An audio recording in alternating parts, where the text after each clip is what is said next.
Bom dia. Good morning. Welcome.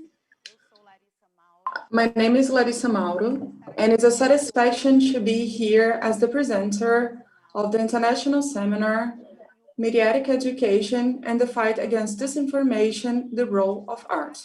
This international seminar is a part of a wide project of capacitations of teachers of the public and private network of education of Distrito Federal. Besides students and professionals interested in the area, we have as a finality to form multiplicators in the areas of art, education, and human rights, viewing the conscientization of its roles as consumers and producers of information and culture in their own communities. The objective is to show the importance of dealing in a critical way, conscient, creative, transforming, ethical, with the diverse information that we produce and receive from media and of information, fake news, and infodemia that we live. Besides the international seminar of 2 days, we also have 5 workshops nationwide given by Brazilian specialists and individual productions. In the end of this formation of 40 hours, we hope that the workshoppers may be able to collectively build ways to bring to their own environment of work, study, living, and classrooms the reflections of artistic productions, themes such as freedom of speech, hate speech, human rights, representativity, stereotypes, edu-communication, participation of children and teenagers in the digital world, among others, facing the art as an expression with a huge power of mobilization and communication for the development and transformation. The seminar happens today from 9 to 1 p.m. and also integrates the European Week 2021. It began in May with Café com Europa and goes up to October with events that celebrate the friendship bonds and cultural dialogue between Brazil and Europe, sharing ideas and knowledges and promoting the exchange of experiences. We also have the European Day of Languages, our Spectating, a series of virtual tours with the European cinema exhibition. All the activities are online and free. You find this and other information on the official site of Semana da Europa, www.semanadaeuropa.org. The International Seminar, Mediatic Education and the Fight Against Disinformation, the Role of Art, is produced by Unique Brasilia, the Association of Cultural Institutes, Embassies and Consulates of the European countries, held by Italy Embassy, by the Union Delegate with the Aliança Francesa, Goethe, Institute Camões, the embassies of Germany, Belgium, and Slovenia, France, Finland, Italy, Poland, Portugal, and the IESB, the Communication Faculty of Universidade de Brasília, the Extension Decanate of Universidade de Brasília, and the coordination of E&E, Communication and Education. It is also worth to say that the international seminar is also transmitted in real time on YouTube of Semana da Europa with audios in Portuguese and the delegate of European Union with simultaneous translation in English. You can also interact live, making questions and comments.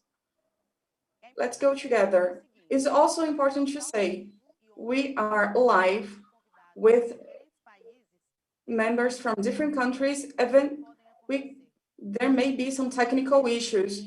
We are also living in an intense moment of digital world. We have to adapt and we have challenges.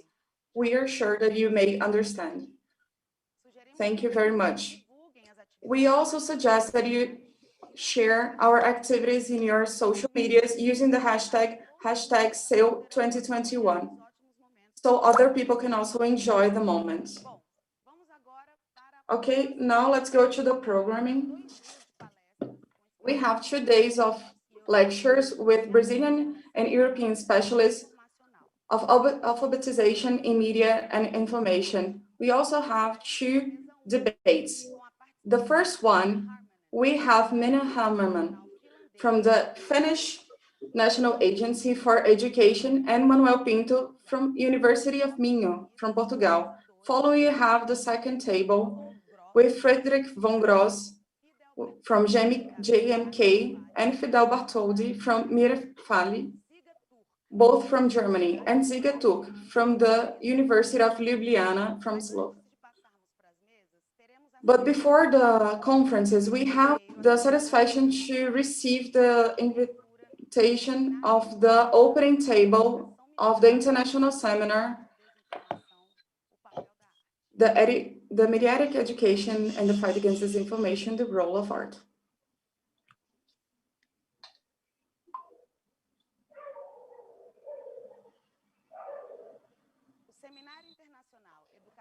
The international seminar, The Mediatic Education and the Fight Against Disinformation, the Role of Art, invites the ambassador Ignacio Ibanez to welcome everybody who's here. Ignacio Ibanez is the ambassador of the European Union in Brazil. He's a Spanish diplomat and was secretary in the National Affairs with the Cooperation of Spain, also holding as a general director in international affairs and general director in Africa, Mediterranean, and Middle West. He was also the ambassador of Spain in Russia. With the word, Ignacio Ibanez. Good morning, ambassador. Bom dia, muito obrigado, Larissa. Prezada Daniela Tonon, presidenta da UNIC Brasília, prezada Cristiane Paranchi, coordenadora deste evento, prezados colegas das embaixadas dos Estados-membros da União Europeia, senhoras e senhores. É para mim verdadeiro prazer estar aqui de novo com todos vocês. To be here with everybody in this new activity in the European Week. The misinformation is a serious situation in the current societies. With the social media and the new technologies, increase the information and the speed that information, the fake information get to the public with intention or not. The wrong information, the fake news is also released in forms of non-intention. The misinformation and also the fake news created in the objective of creating damage. The European Union created in 2018 a way of dealing with this phenomenon. The execution of this plan, although it is in a good way, it's also some results may still are not achieved. The Union Tribune formulated ways of bringing better ways of creating responsibility against this kind of information, creating in the strategies to bring the European communities to work in this matter. It is also a recommendation from the Tribune to increase the participation of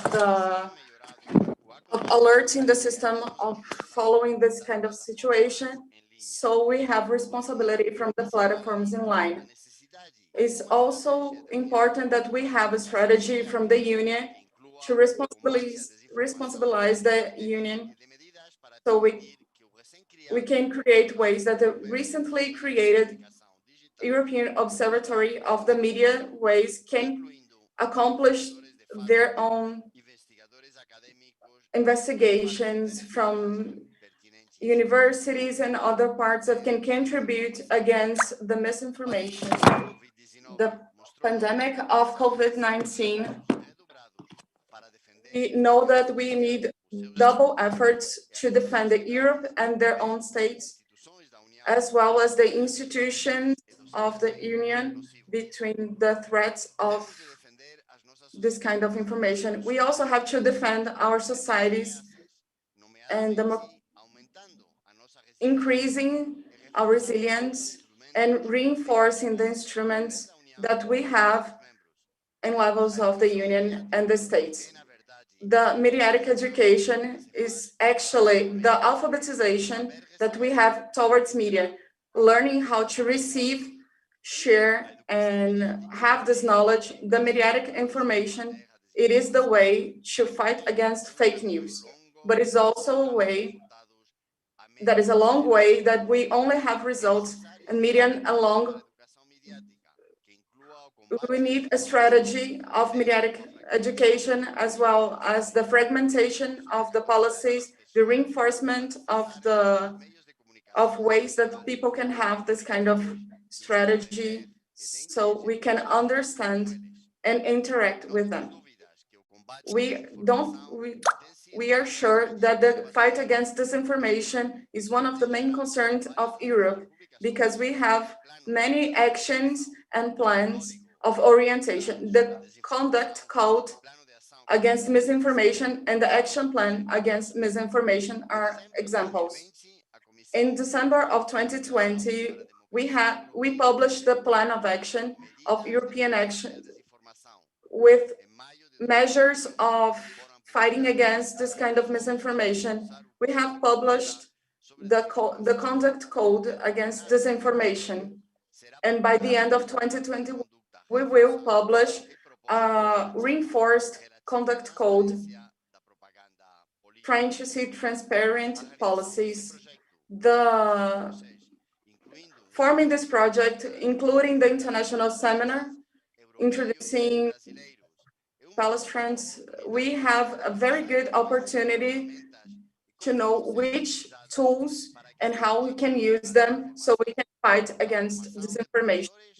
The formation of teachers who are the real influencers is also a way of contributing mediatic education and the fight against disinformation. I hope that all of us enjoy the seminar as an opportunity to get to know the fight against disinformation in the world.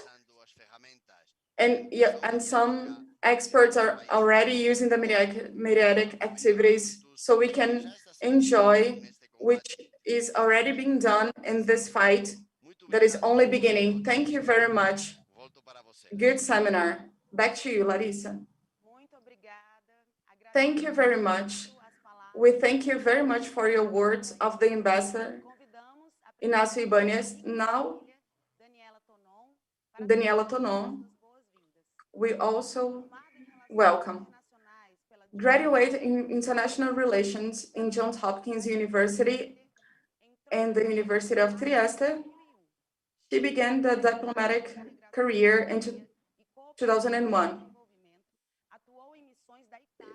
She worked in missions in Italy, Lebanon, and Brussels. Since 2019, she's the first counselor of Italy Embassy in Brazil, and she's in the Italian president of UNIC Brasilia 2021. With the word, Daniela Tonon. Good morning, Daniela. Good morning, Larissa. Thank you so much for your presentation. Thank you, Ibanez, and everybody that is here. Colleagues and friends, thank you very much. Good morning. For me, it is a pleasure and an honor to welcome here in the occasion of this seminar and the second step of our European Week of 2021. We began in May with the Café com Europa with the promise of a new program for the second semester, and here we are with the intention of supporting cultural effort in the mandate of UNIC. As most of you already know, UNIC, as Larissa said, is an association that congregates all the cultural institutions of the embassies of the members of the European Union. This year, the Italian embassy has the honor to act as president and voice of UNIC. We would like to thank the collaboration of the institution. Thank you, Germany and Portugal as well, all the states of the member countries of the European Union. We would like year by year to open doors between Brazil and Europe. we would like to continue remembering, and we count with all of your support. In Brazil, we have 7 situations, not only in Brasilia, but in São Paulo, Rio de Janeiro, Curitiba, Porto Alegre, and Salvador, and also in Recife. And so in reality, we have a very strong interest to share and create with the institutions and society moments of encounters and different ways of binding the cultural faces of Brazil. So in this way, we would like to thank you, everybody that worked in this matter of helping this kind of effort. So the colleagues that make part of this work groups, our coordinator, all the teachers of the University of Brasilia, that is our partner, that developed the graphic pieces of the event, as long as the teachers, the artists, and all the participants organized by our friend Cristina Parente in the occasion of the seminar. So we have the opportunity to have the project that has been selected last year with the project took place. We'd like to thank our friend Sabine, developed the idea along with other member states, and it's organized today by Unique from the president of Italy. To conclude, I would like to thank the opportunity to greet all of our curators and participants and listeners, thanking everybody. Beautiful days of work in both sides of the ocean. Thank you very much. Would like to thank everybody, Daniela Tonon for her words from Unique, the Embassy of Italy. Thank you, Daniela. Now I'd like to thank Cristiana Parente, the representative of the Coordination Commission and partners, Yandé Communication, the IESB, the University of Brasilia, the Extension Decnet of Brasilia, to thank the partners. Cristiane Parente is doctor in communication by sex by the University of Minho in Portugal. She has a master's in education by University of Brasilia, a master of communication, culture, and education by the University of Barcelona. And she's a member of the UNESCO Mil Alliance work groups, journalist, educommunicator, professor of FAC, UNB, and the University Center IESB of Brasilia. She's a director of Yandé Communication and Education. With the word, Cristiane. Good morning. Good morning, Larissa. It is a pleasure to be here. I would like to start my speech remembering of all the families who were affected by some way by the epidemic of COVID. In the name of the organization, we send our solidarity. I could never forget we can never forget Paulo Freire. On the 19th, would be making 100 years old if he was still alive. And with him, I would say that it's impossible to live without a dream. And this event, it began within a dream from Yandé. And it began being shared with, I'd like to thank you very much. Sabine from Goethe in Brasilia, that she inherited the project, and was also by Unique and all the embassies who are here today, represented by these speakers, besides the Embassy of Poland. We also have the IESB Institutional Center, the University of Brasilia, the importance of culture and education, research, and the universities in Brazil. So I also thank the Gianni Oliveira Mouro, Ravisa Barão, and Mariana Lopes, Daniela Goulart, the coordinator of journalism in IESB, who also joined us in this circle. In this moment, I would like to thank everybody who made this event possible. It is a part of a big capacitation of 40 hours, and we also have 5 other workshops that are happening from the first Saturday of this month up to the 2nd of October. We also have workshopper, researcher, and teachers from 5 regions of Brazil, different accents and looks, sexual orientation, beliefs, indigenous bodies, Black people, white, Blacks, because diversity is what brings wealth and helps us to rupture the bubble of misinformation, prejudice, and hate speech. And since today is the National Day, the International Day of Peace, I again remember Paulo Freire saying that nobody knows everything. We all know some things, so we always are learning. So I invite everybody to learn together of citizenship, human rights, rights to communication, infodemia, representativeness, and let these concepts and words blossom inside of us so we can be a part in a more citizen and ethical world. So I thank everybody, especially Daniela, for the support, in Inácio Ibanez, for the delegation of the European Union that are always with us, for the translators that can have this event being a more democratic way, that we can have this constructed circle of this event. Thank you, everybody. Thank you for the words. Convidamos agora Ana Regina Rego, coordenadora da Rede Nacional de Combate à Desinformação, para a conferência especial. She will do the special conference for the opening. Journalist of UFPI, Master in Communication and Culture by ECHO, UFRJ, Doctor in Communication Process by UNESP, and internship in Barcelona. Professor of the Postgraduation and Coordinator of National RNCB Brazil.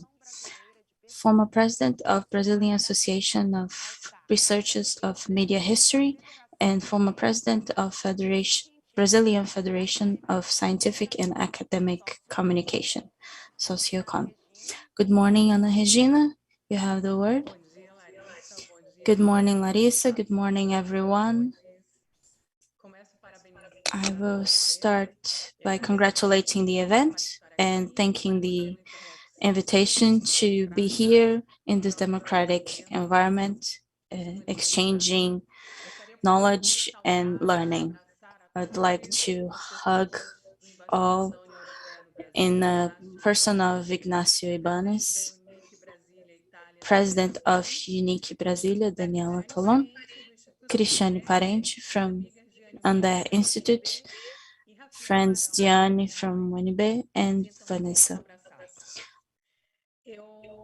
I want to talk in 3 different parts. The first one is to confront the social construction of ignorance, as well as a consequence of disinformation and critical education.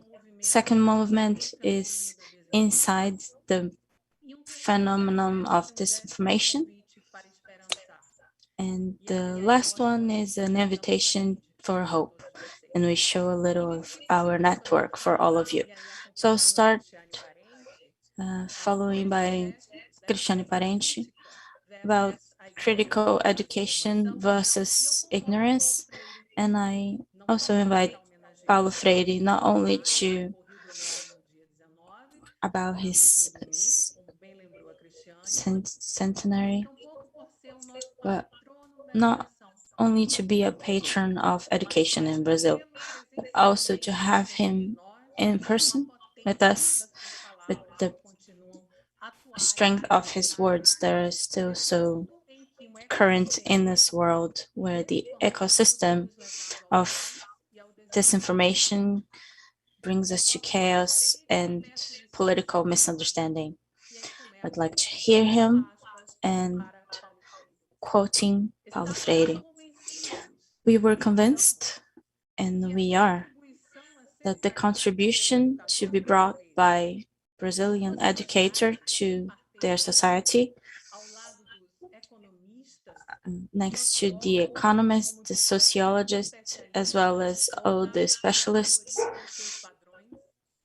to improve their patterns should be of a critical education that promotes critique.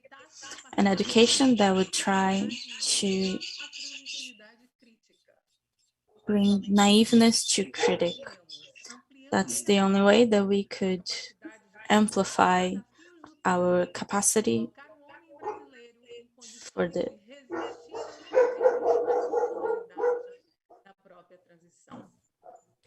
armá-lo contra a força dos irracionais, de que era presa fácil. Na imersão in the immersion of they would do in transition, where I also get a second quote where he proposes an education that would allow men, that's Paulo Freire again, an education that would allow men a courageous discussion of their problems, of insertion of that problem, that would show him the dangers of their own time. And by being conscious of them, they would have the courage to fight instead of being taken by their own self. Education that would add them in constant with the others and constant revisions of itself, critical analysis of research, a little rebellion in the most human way of the expression that would identify with scientific process. Paulo Freire from Education. So Paulo Freire will follow us as a guide in this first gesture. So we think the opposite phenomenon of critic education.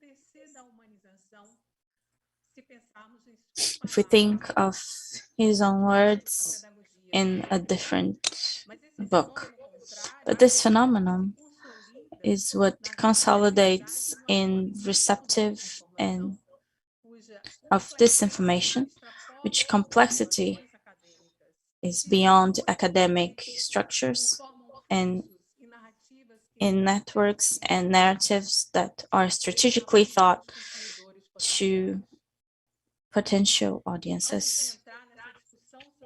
Before getting into this discussion of ecosystem that we'll do in the second gesture, I'd like to say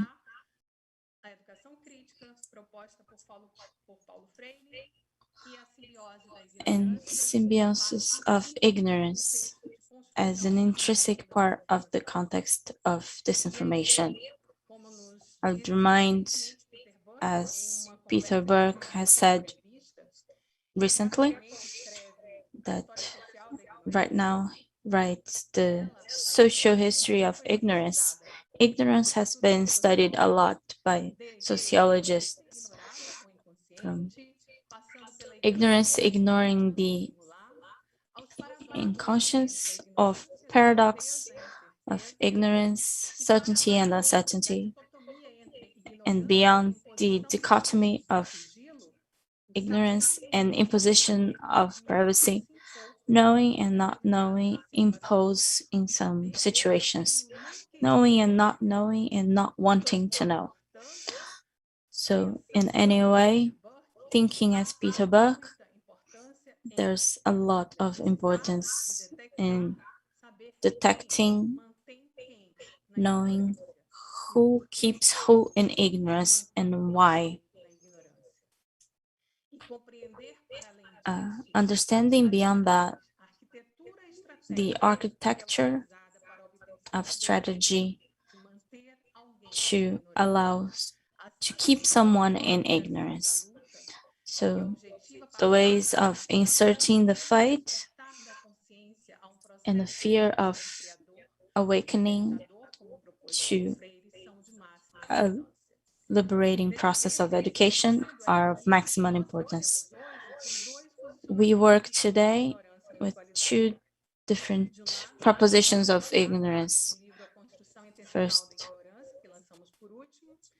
the last book that we've launched, where we work the construction of ignorance in a market that produces narratives, which the first objective is to plant the doubt of knowledge and science, planting the suspension of places of truth like journalism, and manipulate the audiences and hide the facts. Since the events that involved tobacco industry in the USA follow a manual of strategies that, beyond Joseph Kobo, is in constant perfection. And at the moment also works, as Peter Burke has said, not only in the construction, but also in the maintaining social, personal, and collective ignorance in not always conscious suggestion of not wanting to know, of this process of potentialization, also for the maintaining or construction of certain ignorance, brings a strong fight between knowledge and ignorance, produces thinking and behaviors unimaginable throughout history.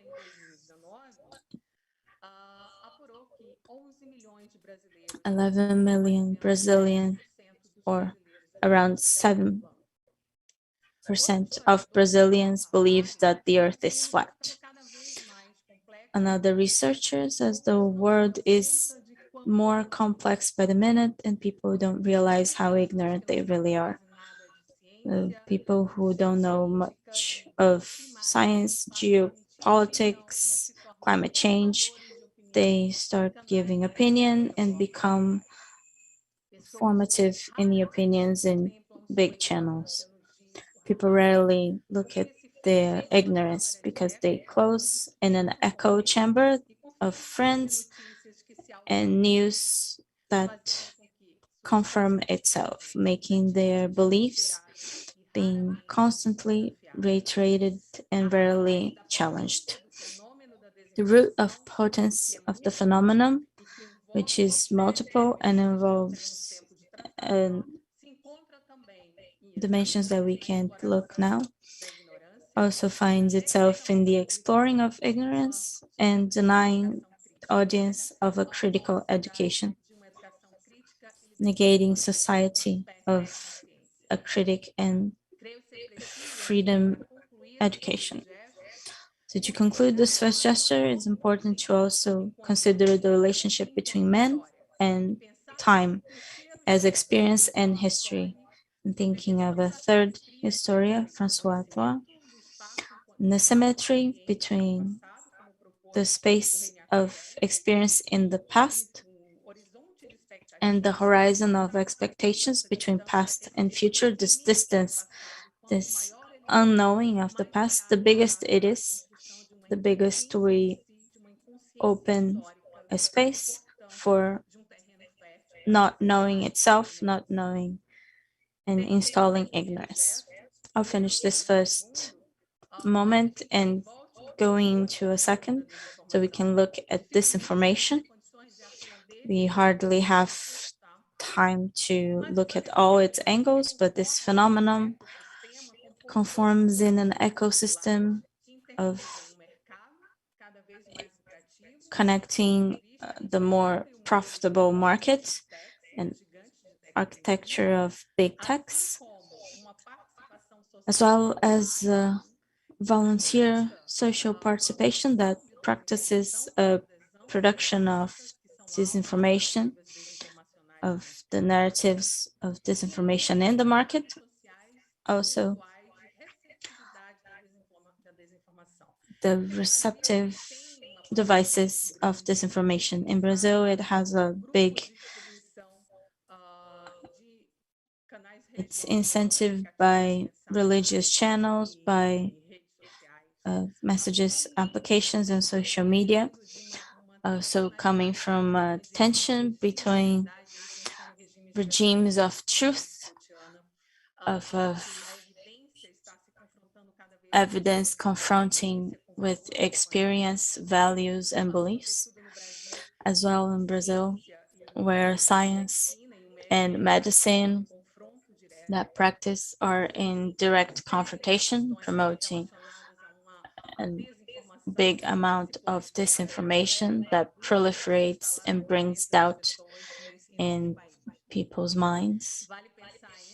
It's important to think as well this architecture and this model of business from digital platforms that transform disinformation in a product that is very profitable.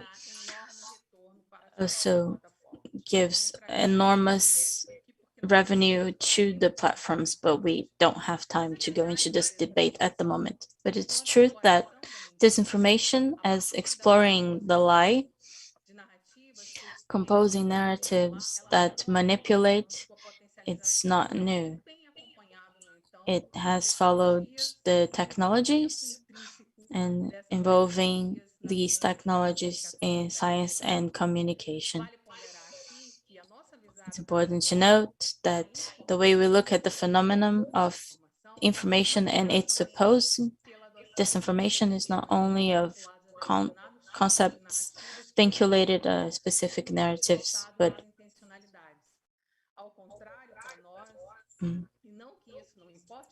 not that it doesn't matter, it really matters, but that's why we look at the market so much and try to look at ways to diminish how profitable this market is.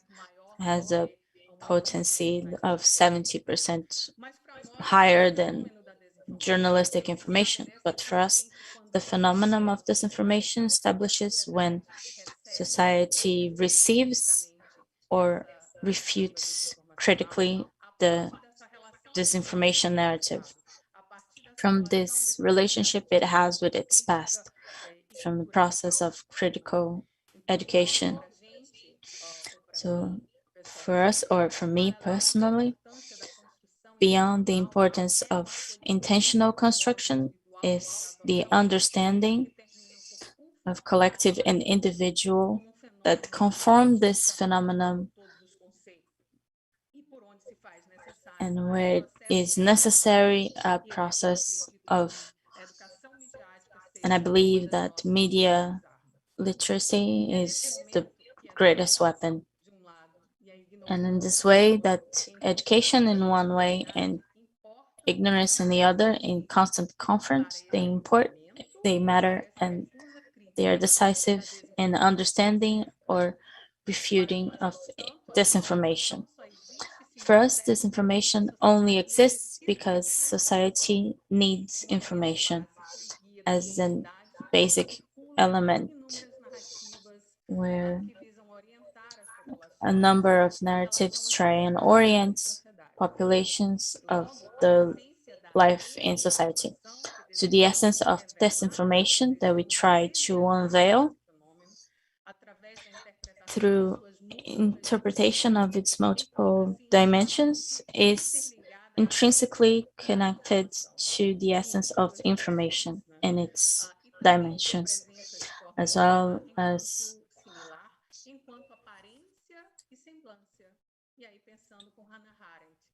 thinking of Hannah Arendt, where the real look connects to essence, but only the looks are in itself.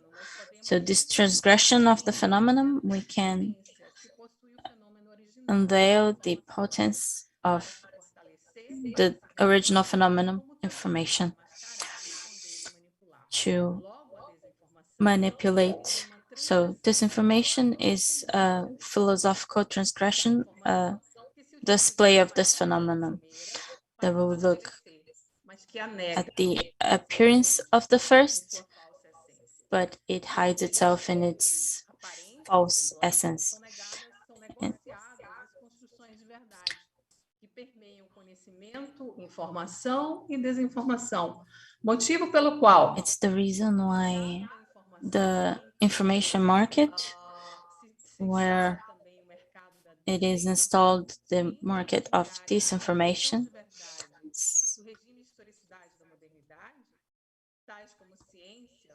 as well as science, journalism, history. It simulates and takes the values of them to, although it's important to note, the original places are many times promoting disinformation, like journalism that has historically been marked by disinformation narratives.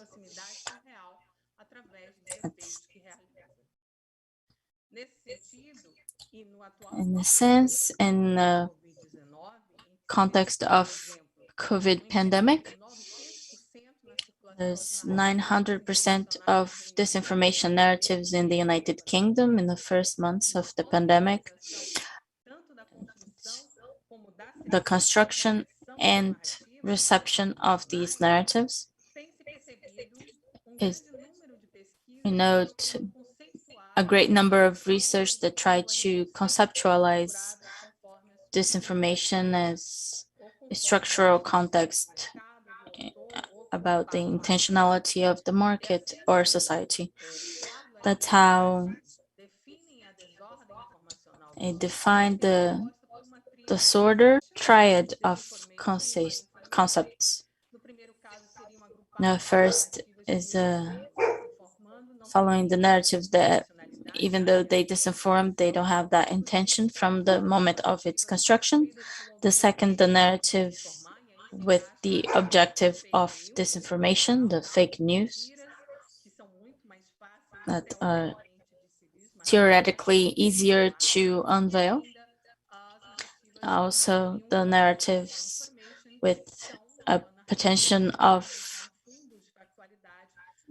they are vinculated in facts, but without context of space, time, and etc. So if the intentionality can be clear to a critical audience when it circulates in a market of websites, profiles, and company websites, but still in a difficult perception from society as a whole.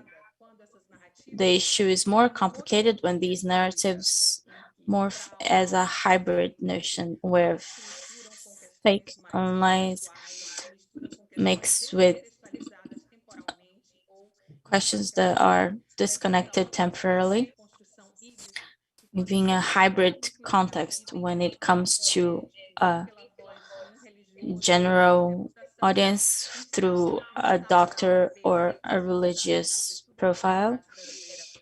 It installs in Brazilian society a great doubt, and that's where the hallway of disinformation takes place.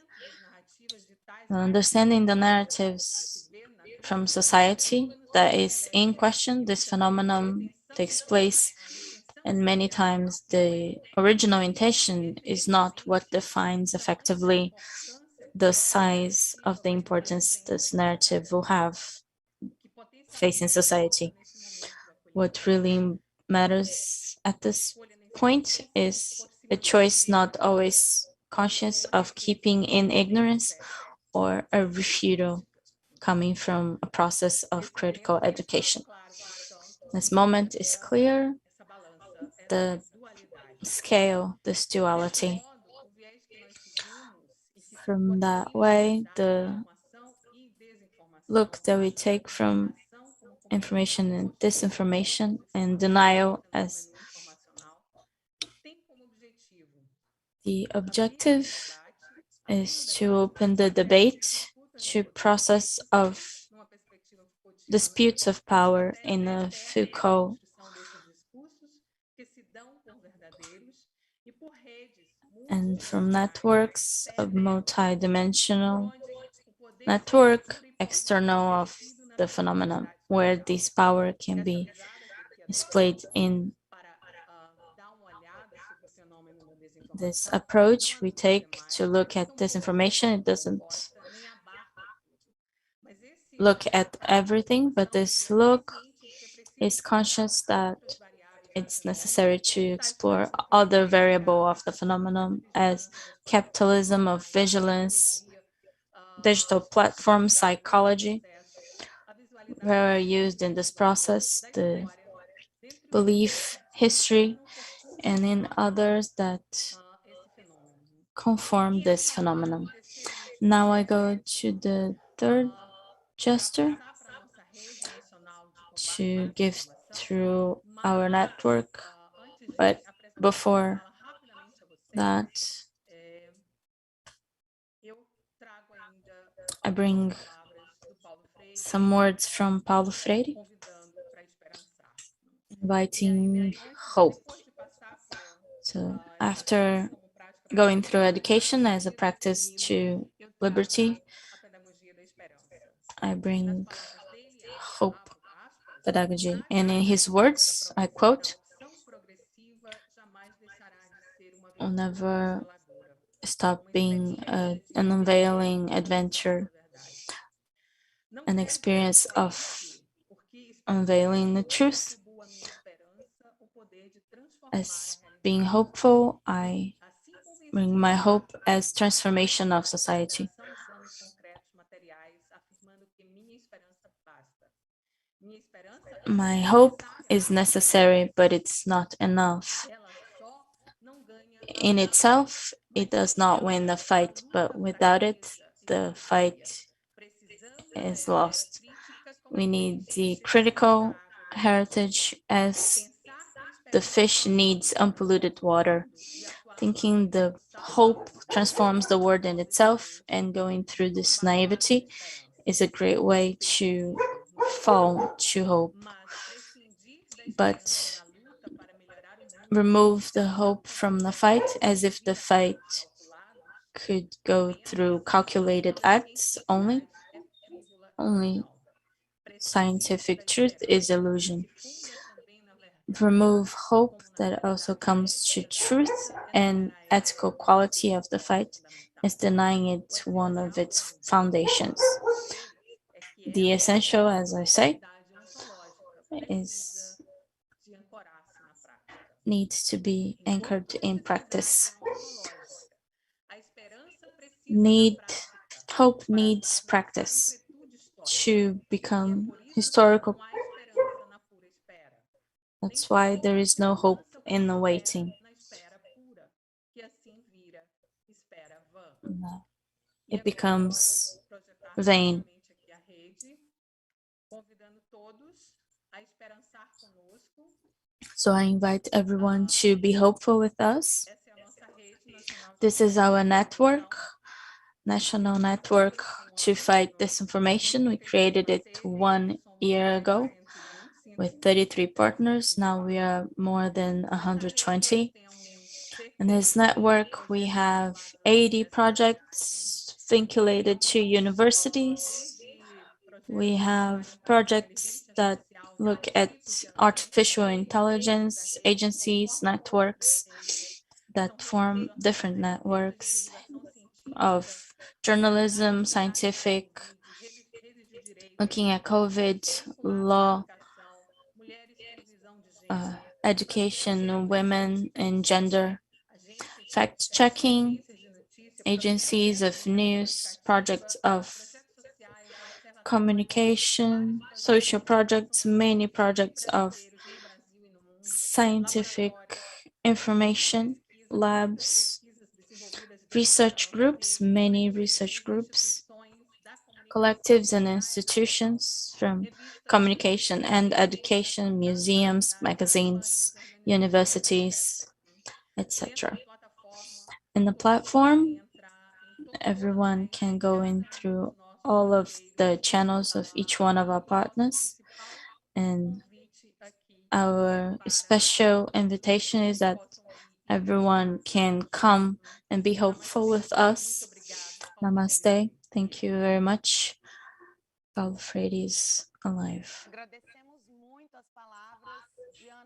We thank the words of Ana Regina. Thank you very much. Thank you all that have been here with us in this opening ceremony.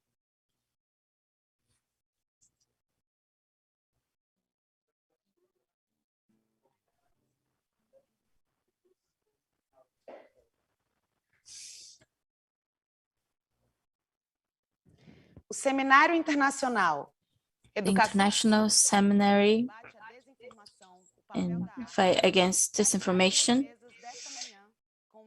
starts the table with Mina Harman and Manuel Pinto from University of Minho, Portugal. Mina will present the work, The Sense of the Complex Contemporary World, Mediatic Literacy and in Finland, and Manuel Pinto, the work, The Mediatic Literacy as a Fight Against Disinformation, Perspectives, Critique, and Pedagogies. After both presentations, we have a moment, our presenters will answer questions. So along the speeches, you can leave your questions on YouTube chat. First, we'll know a little bit more about our Mina Harman is education advice in Finland,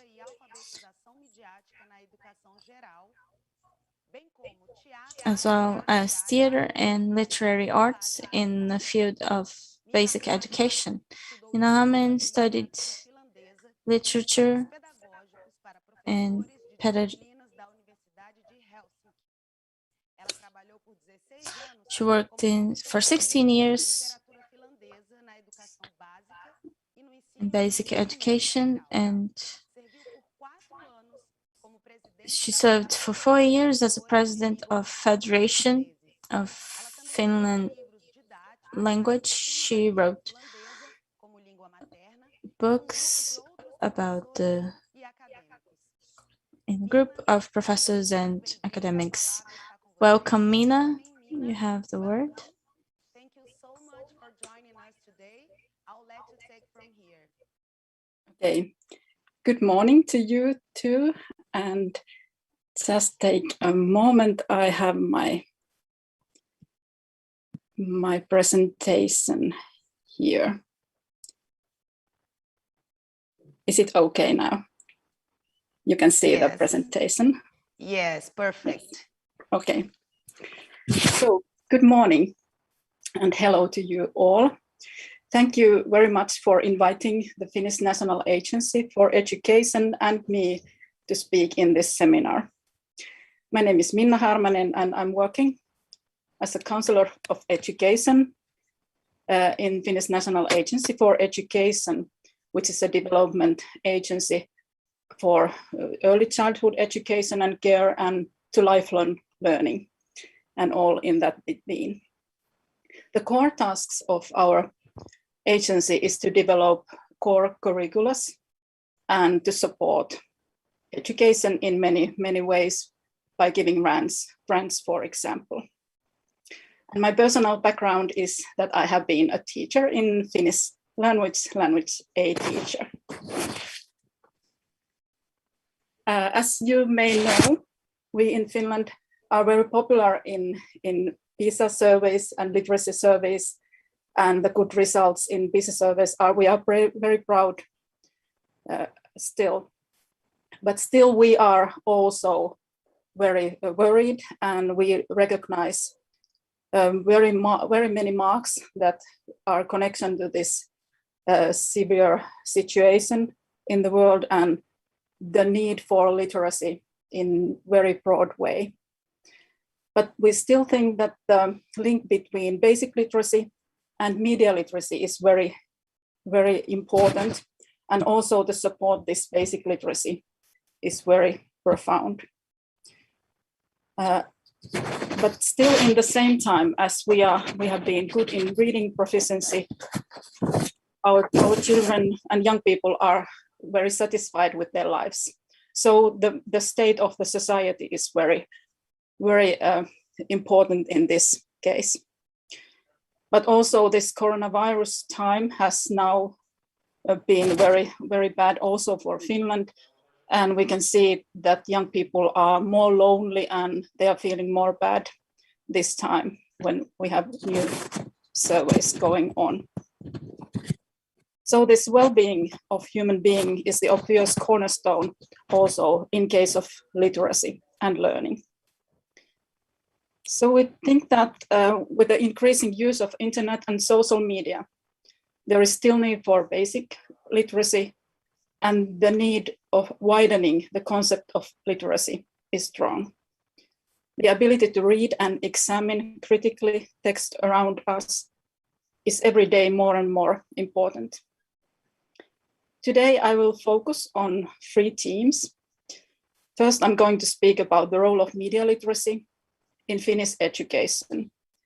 And my focus is mainly on core curricula of basic education. And then I have some aspects about media literacy and particularly disinformation and fake news. And then in the end, I'll give some examples of how media literacy is now supported by different programs in Finland. And in my presentation material, there is also some further links and materials for best practices, what you can see afterwards. Media literacy is seen as an essential competence throughout Finnish educational system, from the early childhood education and care to adult education and non-formal education, as you can see in this picture. Although I next mainly focus on basic education, the basic content and the intention and guidelines for media literacy are almost the same in every level. Actually, media literacy is strongly integrated in education. In every core curricula implemented last years in Finland, media literacy has a profound part. And one of the main tasks of our agency is to prepare these core curricula. The current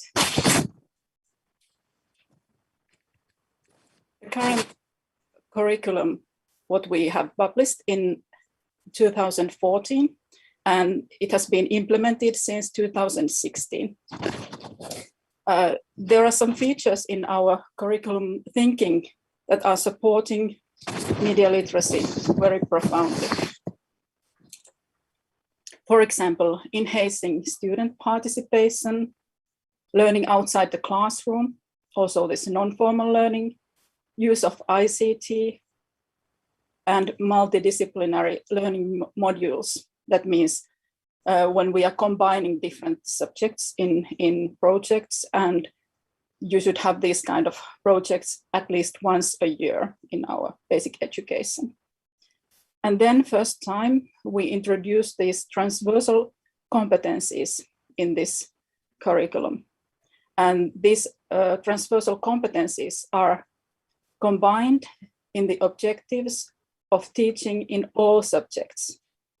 So media literacy is not any particular subject, or it is not taught only in one subject, for example, in languages. And the main aim is to build a cool school culture and a learning community that promotes learning, interaction, participation, well-being, and of course, a sustainable way of living. In our basic education, we have these 20 core subjects, and also optional subjects are possible. And all of these subjects are now combined with these transversal competencies shown here. Also, the main tool in our holistic educational approach in our basic education is now these 7 cross-curricular transversal competencies. The concept of transversal competence refers to an entity consisting of knowledge, skills, values, attitudes, and will. Competence also means an ability to apply knowledge and skills. The manner in which the students will use their knowledge and skills is influenced by the values and attitudes they have adopted and their willingness to take action. So we are not talking about merely knowledge, but there is also these other features. These competencies have been taken into account in the definition of objectives and key content areas in every subject. And as you can see here, media literacy is not any particular or one transversal competence, but actually it is included in several of these competencies. And especially the competencies multiliteracy and ICT competence are covering this media literacy very profoundly. But also these other competencies include media literacy. And here you can see the example how we have designed our objectives in the core curriculum. This means objective 4, and to guide the pupil to deepen and update his or her knowledge and skills related to society, the functioning of economy and private finances, as well as to critically evaluate the role and significance of media. And this is the objective in the subject social studies. So we have this kind of way to design these objectives, and then they are combined with these transversal competencies.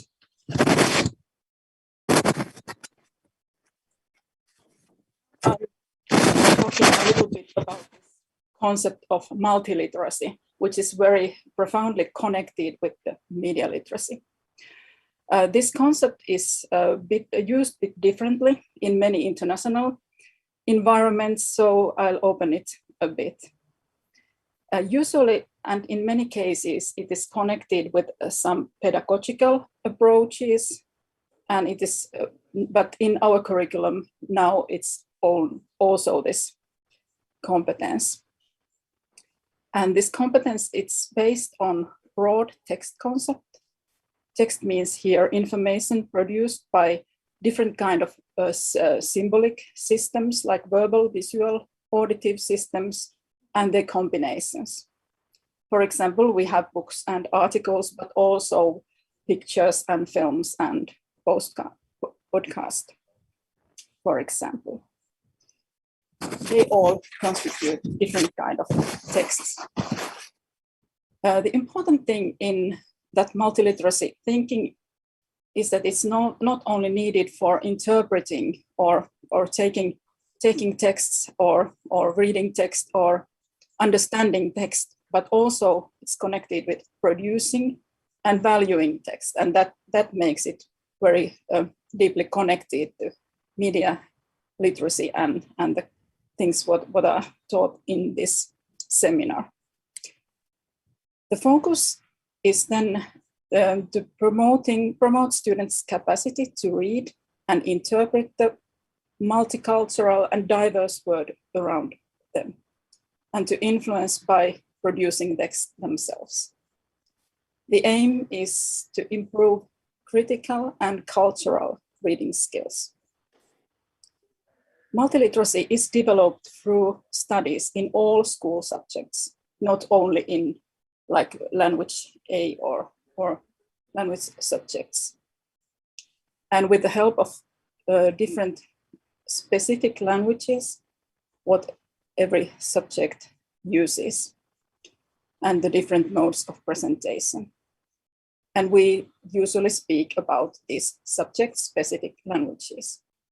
And these languages are also important when we are trying to understand the language of media, because all the words comes from different kind of scientific or research or different backgrounds. And media use the same words as like in medical or economical themes.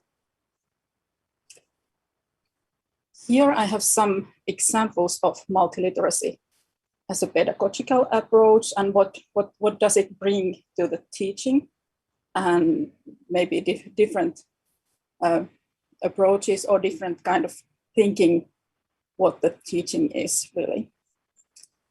As the school tasks should be meaningful, meaningfulness is important, meaningful for students, and the task should encourage to active participation and producing own texts.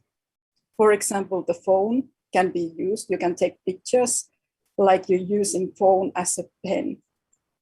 And then you can create ideas and promote thinking and learning without verbal, maybe to talk about it then, but not in the first place. Also, using new kinds of text genres and social media material can support this meaningfulness in learning, but also it's vital for this media literacy and understanding how the social media works and what kind of conversations and questions you face there. And then you also connect the teaching and the learning in the real world around the school. And of course, the widening of learning environments is important to take these digital environments with the teaching, as well as going to this old way, going to museums or libraries. And also art studies are very important when you are thinking about media and how the media makes you feel different kind of feelings and understand things a bit differently. And then these kind of methods that use art as a base are very important. And maybe drama lessons and drama methods are always with your teaching. So, and here I have one example of how multiliteracy is connected to our matriculation exams. And this is, this exam is in the end of the general upper secondary education in high school, after high school. And the exam is now digital for some years now. And most of the questions are designed so to analyze or interpret some material. And so they promote very, very well this critical literacy. And these two examples here are from language one exam. There is a chocolate, a counter advertisement about chocolate and how it is made like not the real advertisement. And then there is this article, newspaper article with insects and diseases. And there are different kinds of text. There is pictures, there is verbal material, also maps, and you read the whole thing. And that is why also we think it's very important to use different kind of materials in teaching. So I'm switching to this theme about this seminar a little bit. So where we now need media literacy and multiliteracy maybe most is the situation we are now facing. Because there is so much information, internet is full of information, and disinformation and conspiracy theories are there. And we are, as humans, we are maybe fear of missing out sometimes, and then this social media is making us addictive to that. So, and why this fake news and disinformation are a threat nowadays? Of course, we know that fake news and propaganda, disinformation, they polarize public opinion, they promote this hate speech and this kind of phenomena. But the most important thing is maybe that it's a threat to democracy and many democratic processes. This way of the stable society is in threat. And also this kind of things, then they can weaken trust on science, and in the end they may lead to extremism or radicalization, even terrorism. So critical understanding and multiliteracy are crucial for democratic societies. And what kind of things we can do, what can we do to prepare students to face these challenges? Of course, the teaching should promote this critical thinking skills with discussions and dialogues, media and information literacy, and this multiliteracy. But also this studying the different kind of phenomena, like these pandemic things or diseases in whole, or some scientific things, climate change, which are very, very, there are many sides in these phenomena. So in school areas, it means that you study them like this multidisciplinary learning modules. And then this increasing resilience to uncertainty should also be promoted in this case.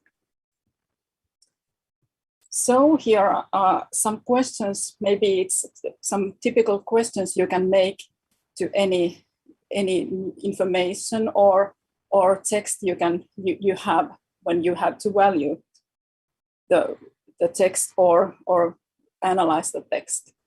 But maybe it's not important now. The questions are common, and you all know that source analysis is very important. But what is important that when you use media material at school or in education as a whole, in all subjects, you can make these same questions and get this in that kind of theme, part of your teaching or part of your conversation with your friend even, or in families. So it's very important that you make these same questions in different kind of contexts, really.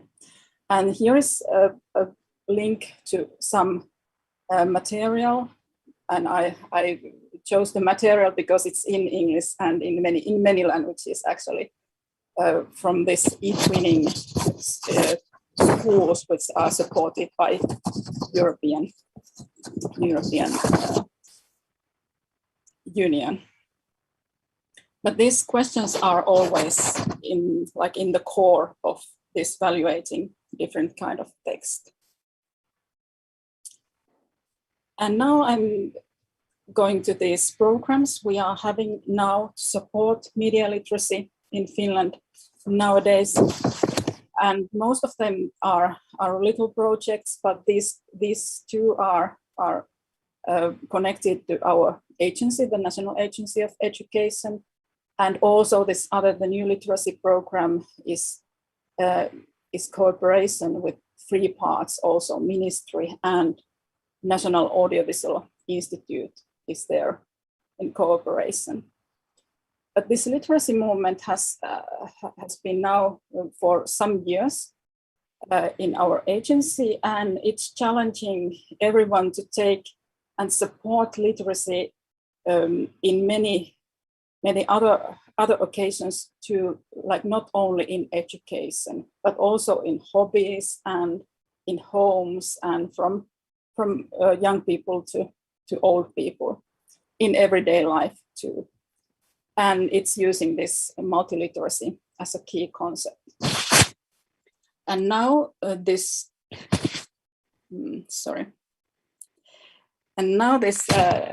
they are making this national literacy strategy, and which is making the guidelines of promoting literacy to 2030. So maybe it helps also with this issues on media literacy. And this new literacy program is more focused on 3 kinds of literacy. It's one focus is in ICT competence, and one focus is media literacy, and one focus is programming. And they have made these kind of descriptions for basic education and early childhood education and care and pre-primary education descriptions. What is in media literacy important? What should a child know about media literacy when he or she is like in 9th grade? And these 2 programs are supporting literacy now in very broad way. But but the schools maybe see it a little different.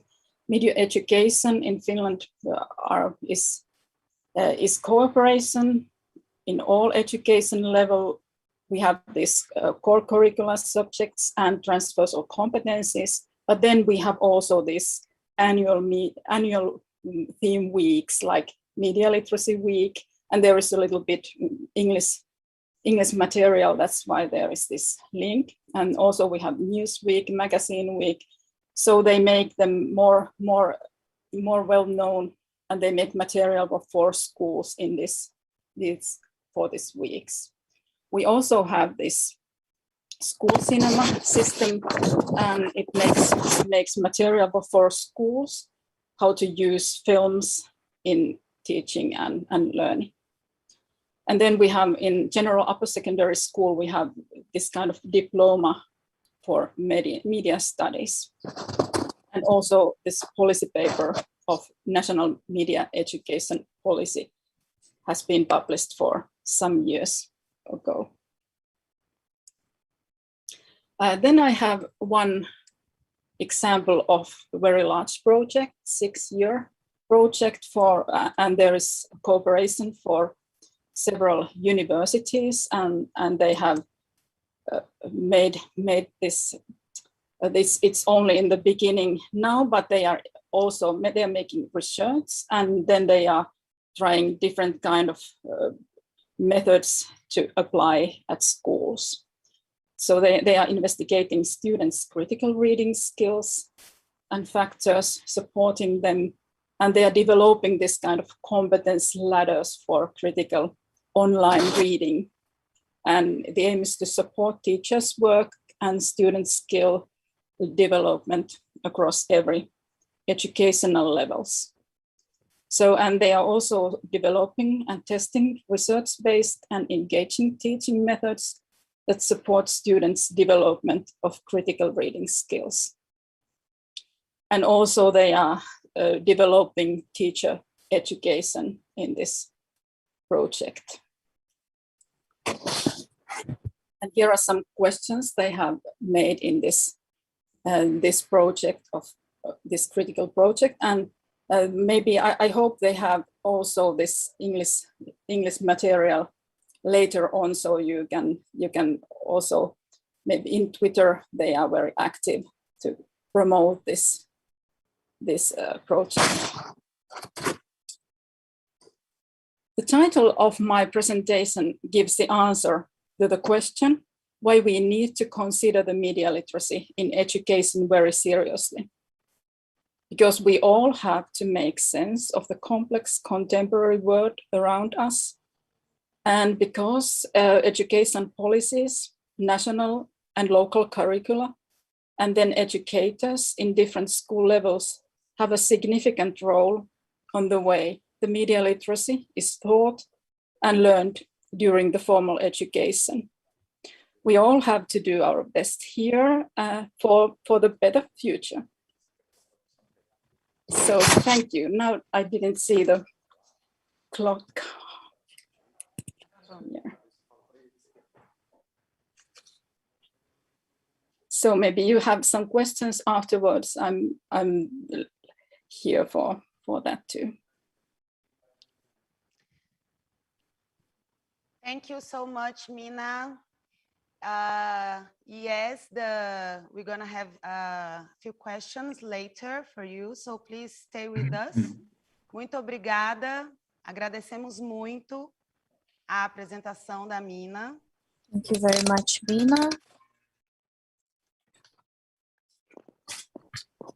Agora a gente vai conhecer pouco mais sobre o nosso... Now we will know a little bit more about Manuel Pinto from University of Minho, Portugal. Doctor in Science of Communication, Manuel Pinto is a professor, retired professor of Social Sciences Institute and researcher of Center of Studies Communication Society of University of Minho, center where he was a director. Has worked in the area of journalistic studies, politics and communication of media, literacy of media.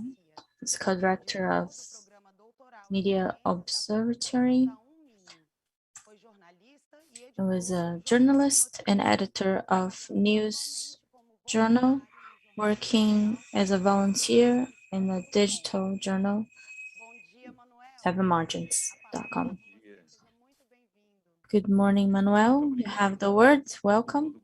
Thank you very much. I'm very happy to participate in this conference. Thank you to all the entities that have invited me and the reasons and context of this visit, which is very important. I would like to start by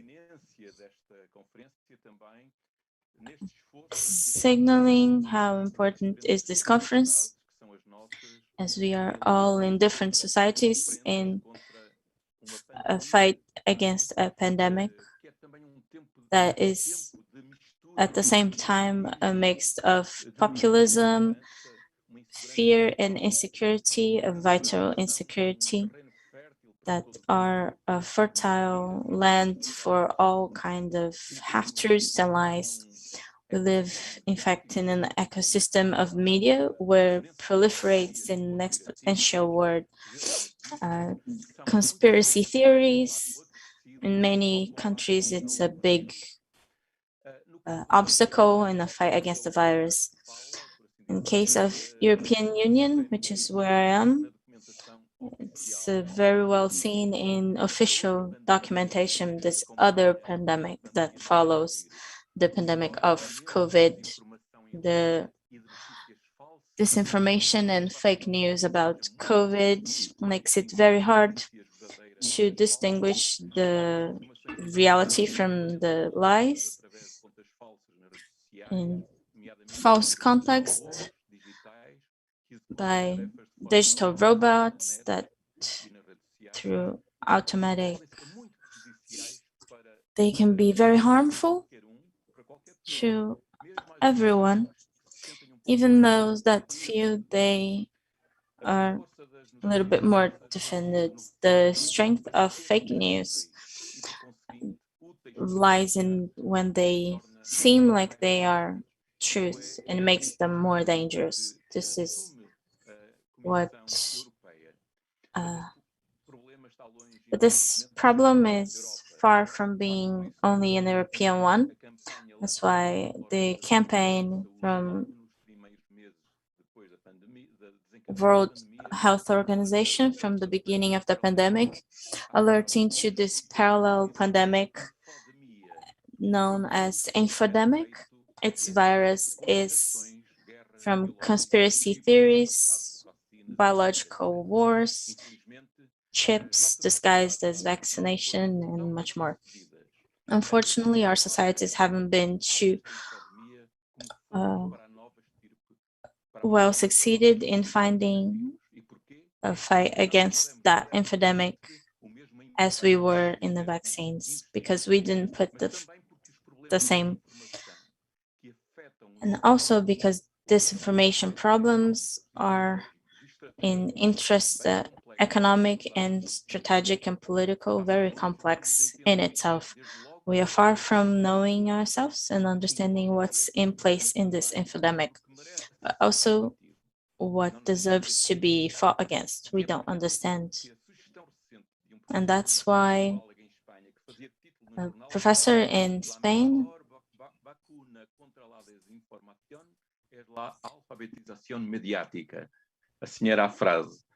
that was the sentence, being the proposal, not more than a slogan. If we don't work for that, it's not so. This is why we are here. The ecosystem, the media ecosystem, uncontaminated, is very relevant to continue life in the public and private environment. Also in a symbolic, we have situations of climatic emergency. It should be of common sense not to disconnect from our common life on Earth. My contribution here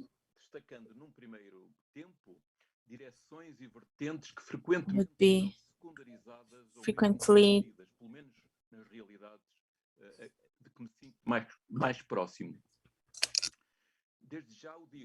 from now, I say that the aspects of my understanding can show a function, vision, not only saying entertaining against the subject of disinformation. So functionalist and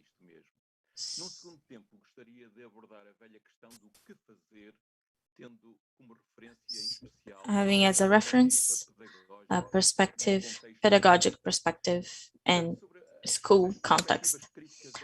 From the critical perspectives of education is the first sign of my reflection. Some considerations on a concept. It will sound familiar, but I would like to say that the group in 2018 from European Commission that were designed to study fake news, the first decision they took was to give up of this concept and adopt the concept of misinformation, which they considered more important. And I will use misinformation as to economical gain or to deceive intentionally the audience. There is an intentionality of deceiving. Some misinformation. We don't have a word in Portuguese for misinformation with the nuance that it has in French, in English, but it's also a word in itself that it disseminates without the intention of deceiving. So is the conceptual problem is resolved with the choice? Apparently not.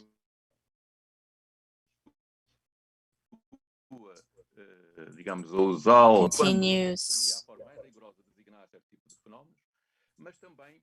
but also politics from former President Trump. We could cite others, used all the way the concept of fake news, curiously to talk about media that he disliked, also media that didn't like him. But the concept of fake news has a career more popular than the concept of disinformation, more displayed. In another way, it's important to say that significant numbers que complexifica pouco mais este conceito de desinformação. Para esses cientistas, for the scientists, disinformation or fake news is information fabricated that imitates the content of journalistic media as in form, but not as in intentionality or the process of production. And as I would like to get a conclusion, we use one or other concept, and I believe that they are equivalent.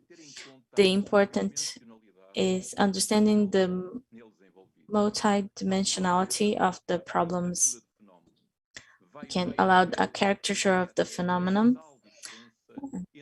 a big difference between satire or parody to news, and the stories intentionally fabricated to deceive citizens, or a photographic cartoon or a deep fake that puts someone well-known defending positions of distinct from what was expected from this person. In another way, there's a common sense of the study and activity of funny people that like to play with serious matters.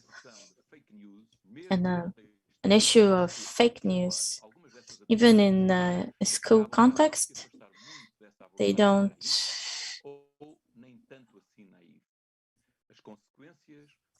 the consequences are hard.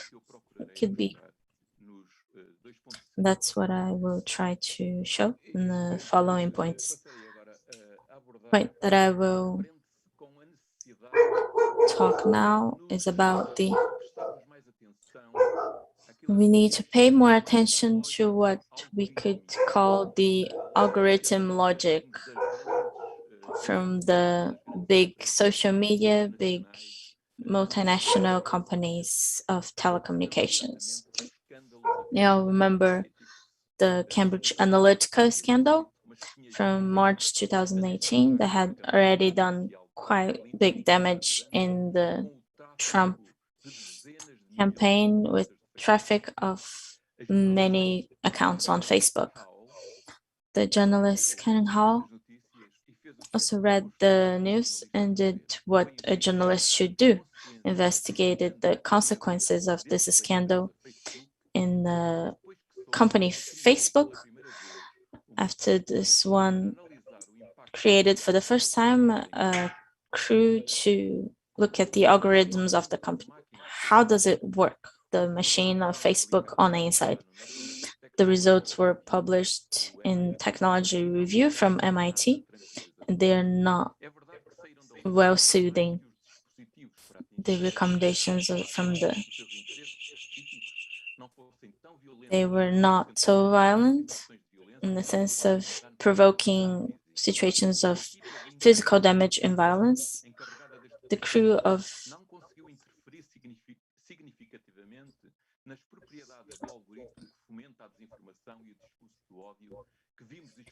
that we've seen exploding in the invasion of the capital and an attempt of a coup in 6 March in 2021.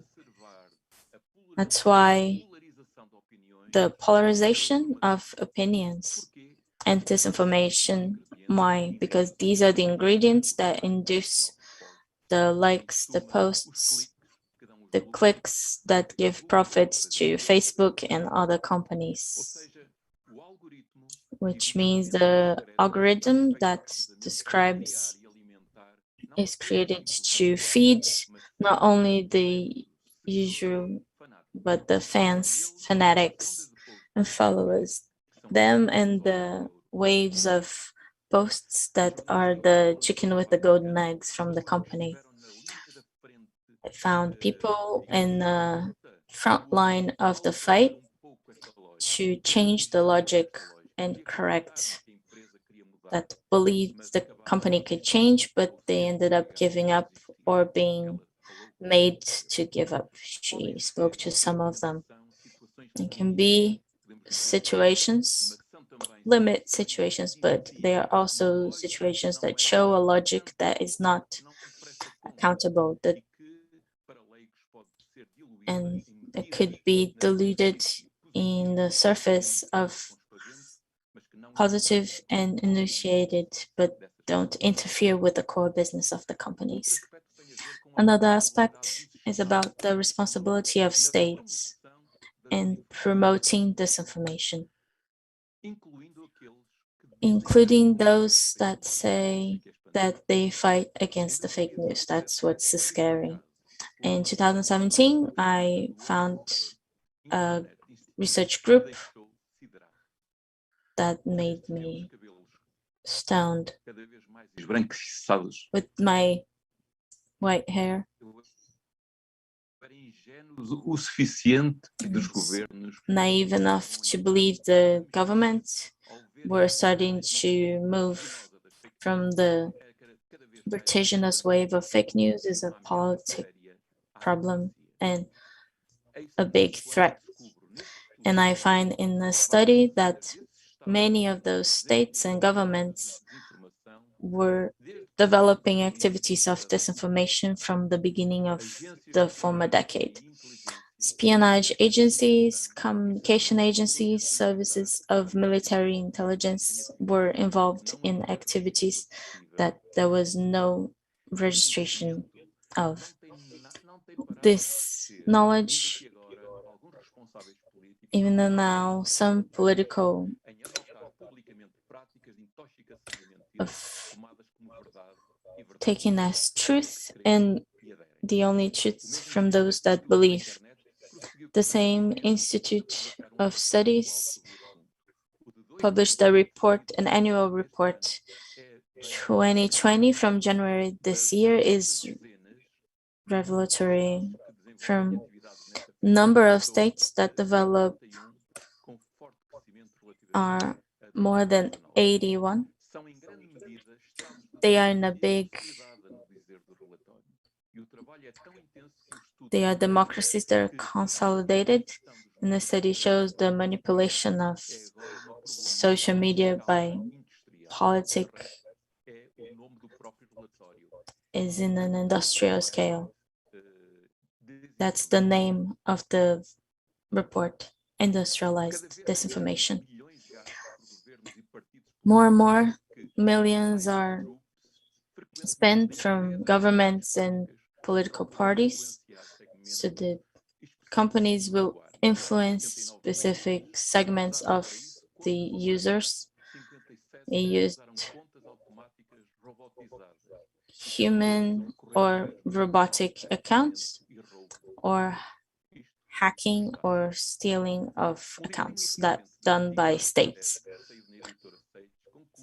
And the book that concludes that a big volume of fake news has an origins or is shown by those who are in the biggest places of political institutions that well established in stable democracies. That's the work of journalists and science, social scientists, but also us as citizens should know.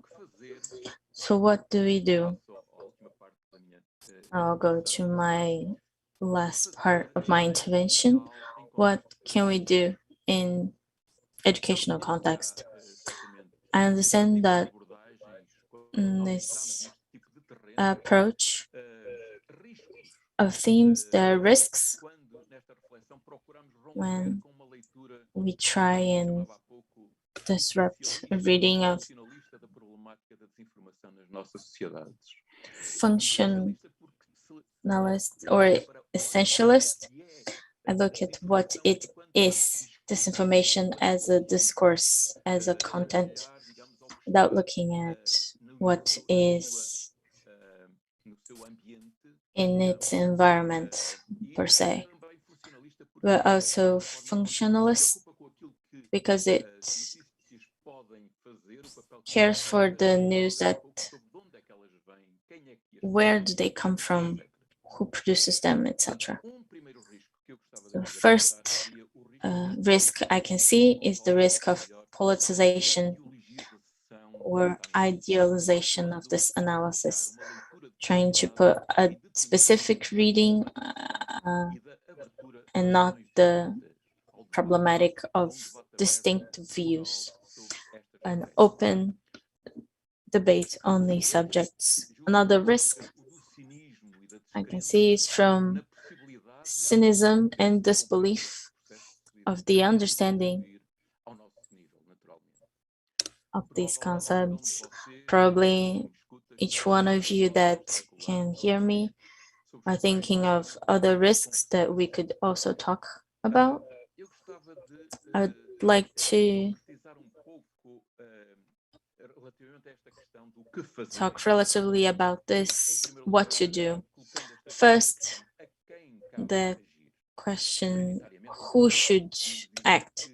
We could say that all citizens conscious and responsible should have a word to say, a part to play, and looking and intervening in these realities and being producers of content and users. We should be conscious of the part that we play and the part that is played with us as users. But looking at more direct way at the entities that have the responsibility, specific responsibility, I would like to say first the states, because they have the power to legislate and regulate and intervene more naturally, as we know, always with the risk of becoming or being accused of not allowing freedom of speech by not allowing someone to speak and participate. The other entities would be the companies in itself. There's a pressure against the companies connected to social media, and they apparently have been forced to recognize and get some kind of correlation from the political point of view and political opinion. But as I said before, when we see that these measures are never really at the core and the logics that structure these companies, we should be skeptic at the efficacy of being able to get fruits from that, because we have this pandemic. These big companies won a lot of money precisely in these pandemic times. The digital hole has been even bigger. So I believe in any way that it's a front that we can't not think. I also think independent institutions could have an important part here, articulated with the movement of citizenship, that they get stronger working in a network and give voice to the rights of citizens. And finally, an area that is very dear, which is the education and schools. And about the schools, I'd like to propose some lines of a possible program, we could say, of activities that could help us in a work that is not only in the perspective of hunting fake news, which is sometimes what we find. Talking about the realities that I know best, but could be of looking at the problematic of the world and the appropriation and uses and forms of meaning and the relations that establish with information.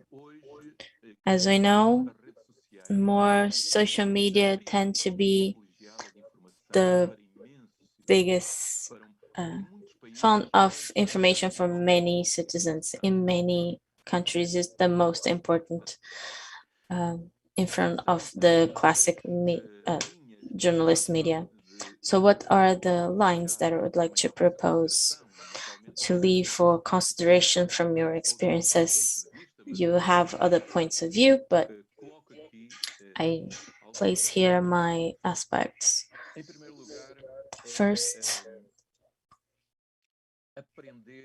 is learning to interrogate technology as a phenomenon, but the technologies, the concrete technologies that we have, because they didn't come from Mars. In our reality, they are born and they die, and they are outdated in conditions, in socio-economical and political conditions that are very concrete. And sometimes we take technology as obvious and not believing of questioning, and this could be the first point for us not to ask on how they work and why this is the logic of its functionality. Now, a lot of questions to be made about the story, the algorithm in a metaphorical way, the forms of appropriation, the forms of selection in the market of patents, for example.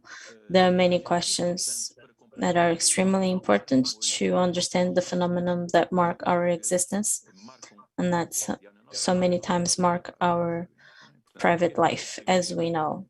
This is the first point. The second would be looking at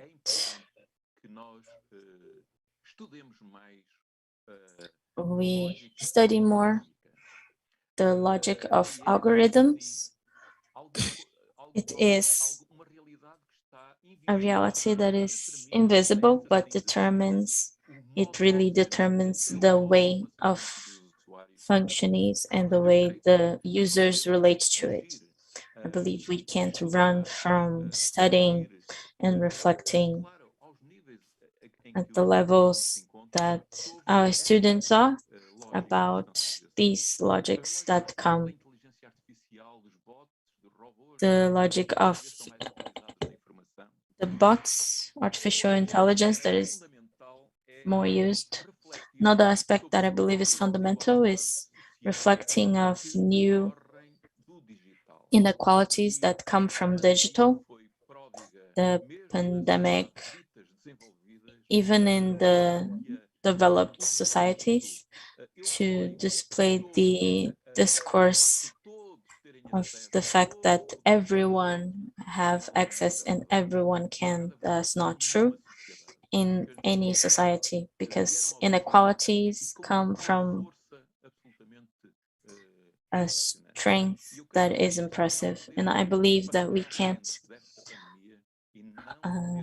go through this pandemic and not take that in account, because we can't recuperate it. There is no capacity to go searching of that were lost. Finally, the question of digital loss, which is emerging in more countries and zones of the world. And I believe that in some sense, it's not about the rights, but also about morality and ethics. It's worth introducing in concrete content as our rights as citizens, constitutional rights, and new rights as well. For example, the right of our own image that has another meaning because of the properties of digital. Finally, aspects that are not less important, but and that I believe that we need to inscribe them in this work on disinformation, which is learning from the beginning to distinguish the factual discourse and the facts from opinions. Not only from opinions, but understanding an opinion from an analysis or an interpretation. Learning to look at sources, the information that are displayed, who says what, and what authority or legitimacy they have to say what they say. And here, the subjects that, for example, a journalist is familiar with, not very well practiced for sure, but I believe that we can socialize once that journalism was a privilege of a profession. not many decades ago. Sabemos que And now we know publicar o ter that uma publishing, having a voice of a discourse in a public space digamos assim, privilégio, is a privilege or a possibility for a bigger group of people, although far from being for everyone. And it's important to have the notion and the logic of the sources and the logic of the discourses and how we can manipulate or be manipulated. sermos analfabetos, The precisamente. fact that we are illiteracy in these dimensions. I will wait for the observations and assistances. Thank you very much. Muito obrigada, Manuel. Muito obrigada mesmo pela excelente apresentação. E agora vamos ao momento das perguntas e respostas e dos comentários que surgiram no chat. Bom, ao longo das palestras, surgiram aqui no chat do YouTube dúvidas e questões interessantes sobre os temas apresentados. Selecionamos algumas, tá? E aí o tempo de resposta será de 3 minutos por palestrante. Tá joia? Para comunicar com a nossa convidada, Mina, I've just pulled some questions that came from the audience, from the chat, from the YouTube chat. I'm going to read the question. No, I'm going to read the question in Portuguese. And please, Mina, make sure you click on the English channel so you can hear the questions and comments, okay? Is that okay?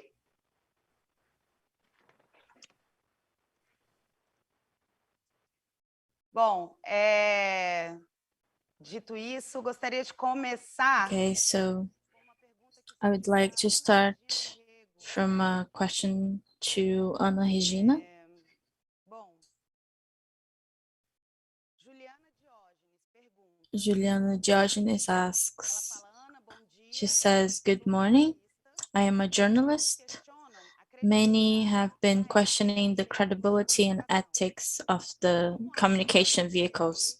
How RNCD deals with the necessity of self-critic of these vehicles to also stop disinformation." Bom dia, Juliana. Obrigada, Larissa, e obrigada, Juliana, pela pergunta.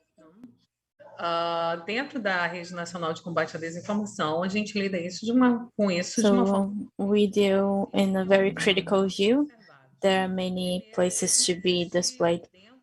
First, inside the market of disinformation, puts journalism in suspicion. We see, especially in Brazil, many videos, cards, orienting people not to go to journalistic channels. So we fight that one directly. In another way, we are very critical when we observe, we have many observatories of media, journalism, press, and we look in a very critical view in the posture of media that favor disinformation and the journalistic posture that favor disinformation. We have an example of a campaign that was adopted by many journalistic vehicles. An association sold and informed about the COVID kit, and many journalistic vehicles were playing that. On the other side, it's important to look that we have a transition from where people get their information. Professor Manuel Pinto mentioned the digital reporters, and from this year says that, for example, 36% of users of TikTok and 35% of users of Instagram get their information from digital influencers' profiles and not journalistic channels. So these flows, we have to look at them and see in how are they getting this information, because you can have a digital influencer that brings good information, or we can have, as we do in Brazil, many digital influencers with many followers in channels and social media that bring only disinformation as the flat earth channels. So we look at that from a very critic point of view because we are mostly journalists in the network, but there are also researchers and reporters in the universities. Not sure if I replied. Thank you, Ana. We have two questions to Mina. I'll read the first one. I'll read slowly so the translator can translate to English.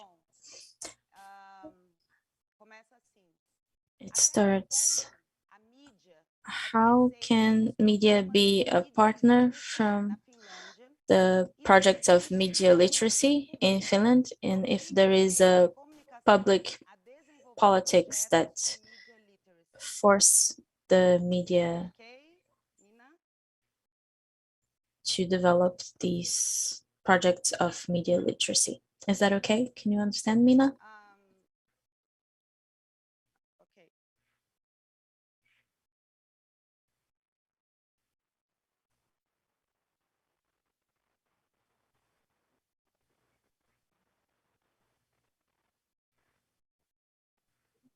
Are you listening to me, Mina? Hello?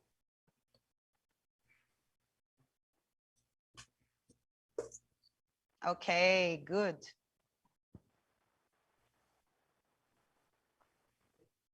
Okay, yes, I hear this English a bit later than you.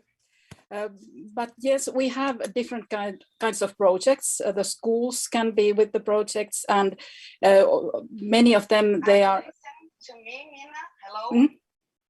Yes. No, I'll start. Yes, we have a different kind of projects that they are granted by the ministry, or maybe our agency grants some of the projects. But then there is this associations for media literacy and this National Audiovisual Institute that also has these kind of projects. But mainly the schools make them. Are part of different kind of projects and different kind of connections between schools. So it differs. There are many different kinds of projects going on, but not one state project. But I must say that our national broadcasting company has been very eager to make material also for schools, and it's state company, and it makes like this lie detector websites, and they are very much used, I know. Muito obrigada. A gente tem uma Thank you segunda. very much. We have a second question to Mina.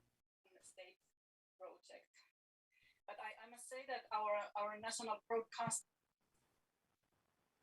A Wilza Ramos pergunta. Wilza asks, multiliteracy as part of the formation of students in Finland, does it participate from the construction of digital identity as an apprentice? Could you comment on that?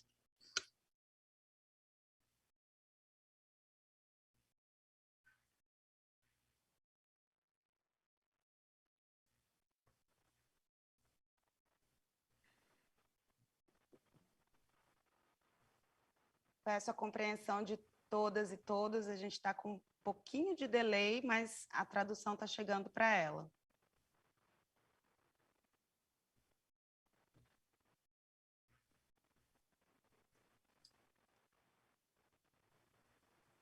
I'm sorry for the delay.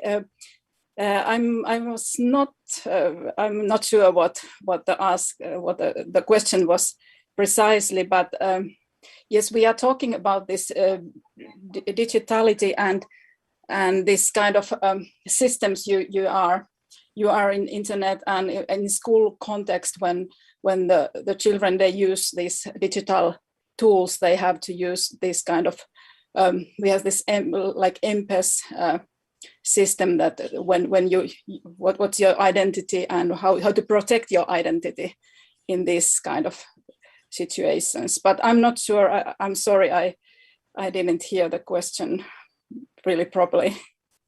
Oh, you didn't. You are in internet and in school context when the Ok. Tudo bem. Vamos seguir. Okay, thank you very much, Mina. Next question is for both Mina and Manuel. I believe Mina can continue and Manuel will follow after. It says, in Portugal and in Finland, how are the user data and user frequency of internet and social media by the youth?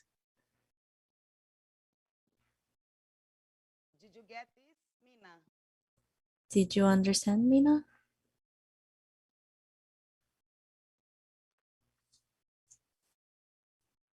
Vou repetir, tá? Em Portugal e na I'll Finlândia. repeat. In Portugal and Finland, how are the data and frequency of internet use in social media by the youth, by the young people?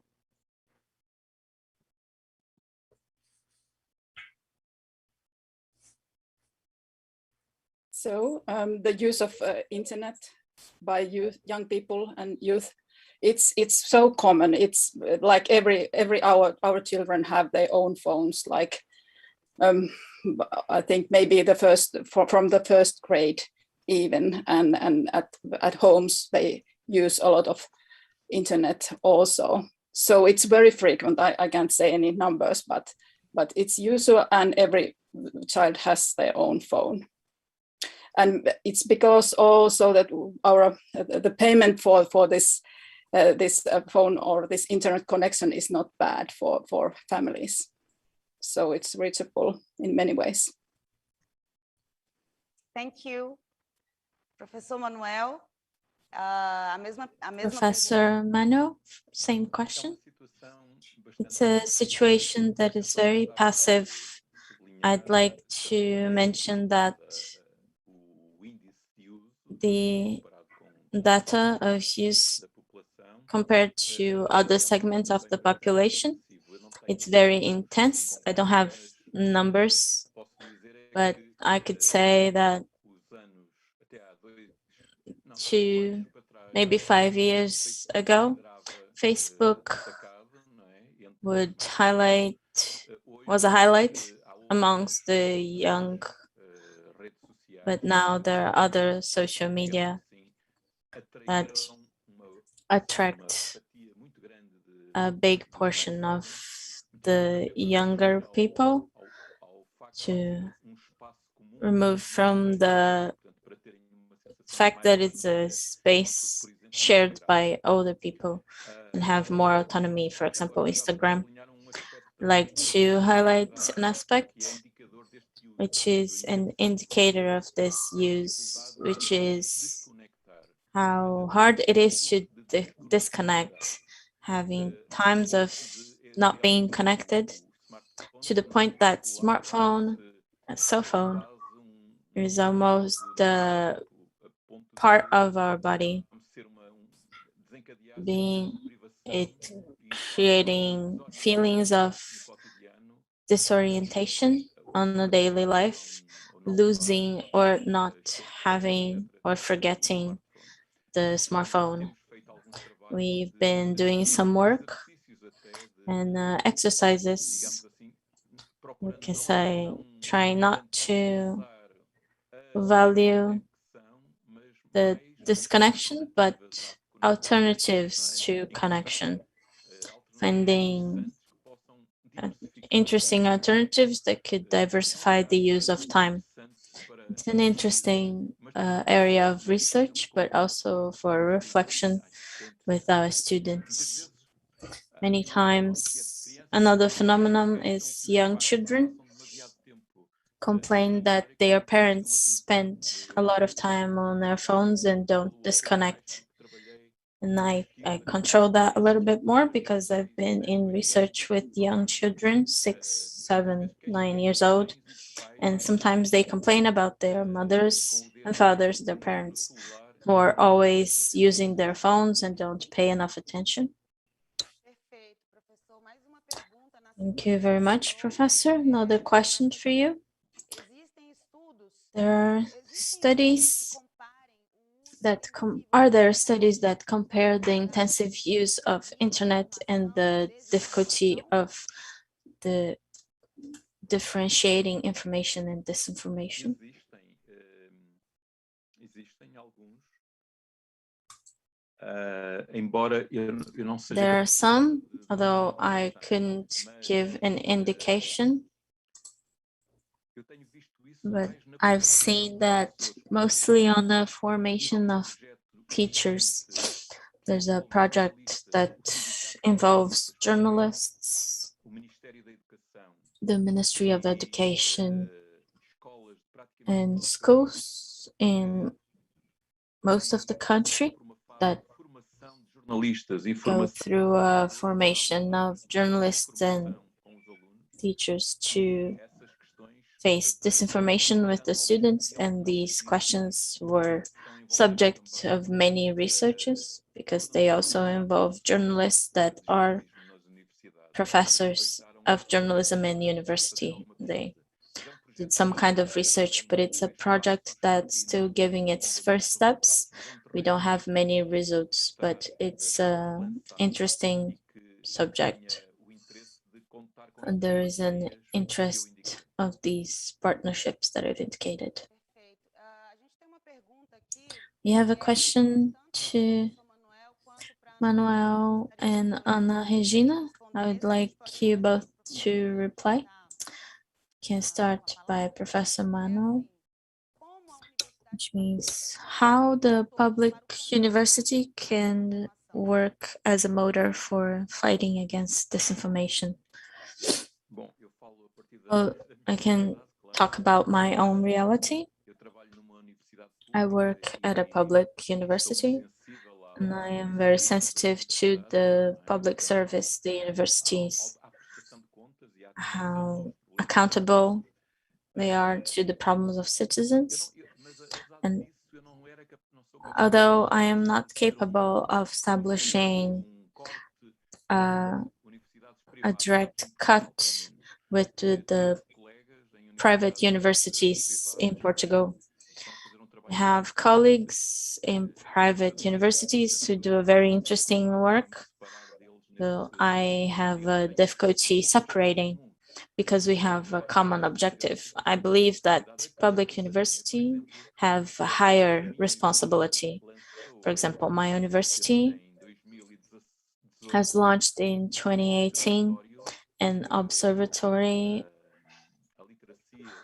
of media literacy, media education, has preoccupations on this level of disinformation, but tries to look at this work in a bigger approach. The limitations of Portugal and Europe is that fake news almost take all the attention of educational work because they're funding of projects of innovation and research, and some other areas don't have it. So I believe that's a shame because fake news, for example, could be looked at through games or publicity, etc. But from the last few years, subjects that are not fake news and disinformation have less funding. I'm not sure if I answered the question. Thank you, Professor. Well, complement. And in Brazil, considering especially the work from our network, the pandemic, and all the initiatives that we could and tried in in contact with universities, gave us a possibility to show the work that we were already doing, but we didn't give any visibility. We have inside our network a number of projects that are not only in communication and information, but for example, in philosophy, we read with the question of disinformation and working with that. People from the front line of COVID, biology, environment, law school, education. There's a complex of sciences, social sciences and natural sciences reunited and fighting against disinformation. When we face a project of philosophy, we find it amazing because we are thinking the world, people in history, worried with the project of disinformation, people in astronomy and physics, worried about the flat earth, etc. So all of that is a strength inside our network because most of our projects are from public universities. We have many projects inside the private universities, observatories, media literacy, also inside the private universities. So we have a lot of strength in this environment that in Brazil is responsible for many researches in fighting against COVID and other environments. So I'm not sure if I replied, but I believe that university is a big field for actions and research. Thank you, Ana Regina. Now we have a comment on our chat. I would like to share. She quotes, "It would be naive to expect that the dominant classes developed a form of education that would allow the dominated classes to see the social injustices in a critical view." Thank you very much for the presentations. We thank you everyone that asked questions and comments via chat on YouTube. So this was so interesting and productive. Now we go to a small break. We will return at 11:30. Just stretch your legs, get some water, and come back for another table. Thank you very much for all our guests. We will be right back. Obrigada, pessoal. Prazer, grande abraço.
Voltamos do nosso rápido intervalo. We are back from our quick break, and now we will continue from this first day of international seminar.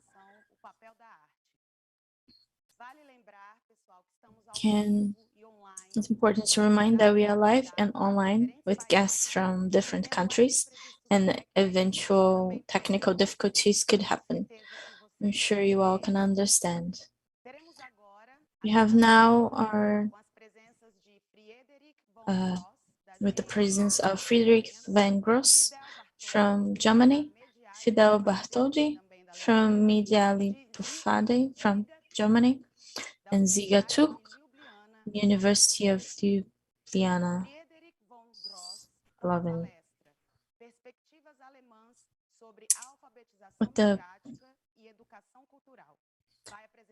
We'll present a German model of media competence that was developed by the founder of GMK, Dieter Backe, and the concept of media education oriented to action with concept used to work with children and young in topics of media and education for cultural media.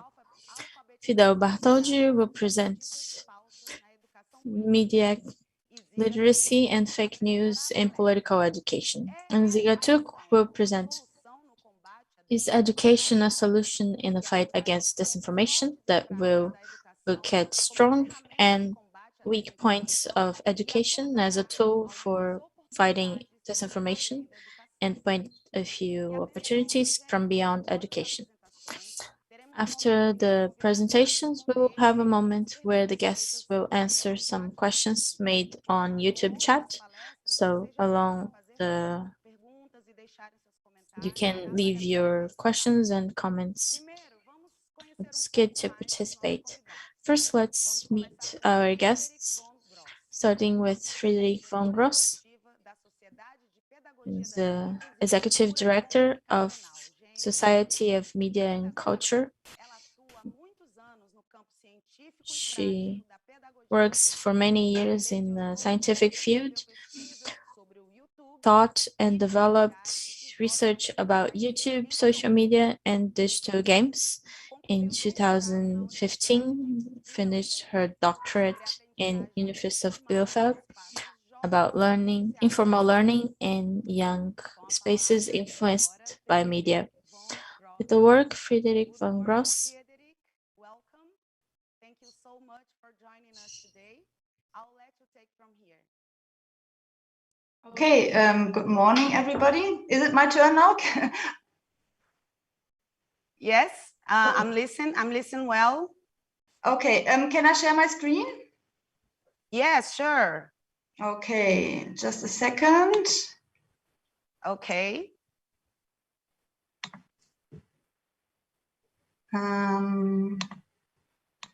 So can you see my screen? Yes, perfectly. Okay, perfect. Yeah, hello. My name is Friederike von Groß, and I am the CEO of Gesellschaft für Medienpädagogik und Kommunikationskultur, which is abbreviated to GMK. In English, this stands for Association for Media Education and Communication Culture.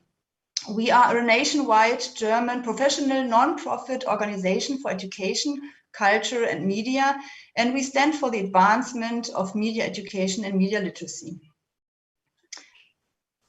I'm very happy to be here today. Thank you very much for the invitation. I would like to talk about the following contents. First, I would like to tell you more about our association and its aims.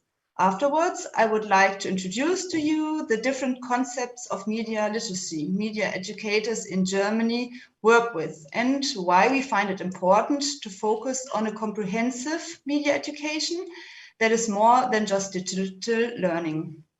In addition to that, I will point out the benefits of a cultural media education and introduce some examples of awarded and outstanding media education projects to you.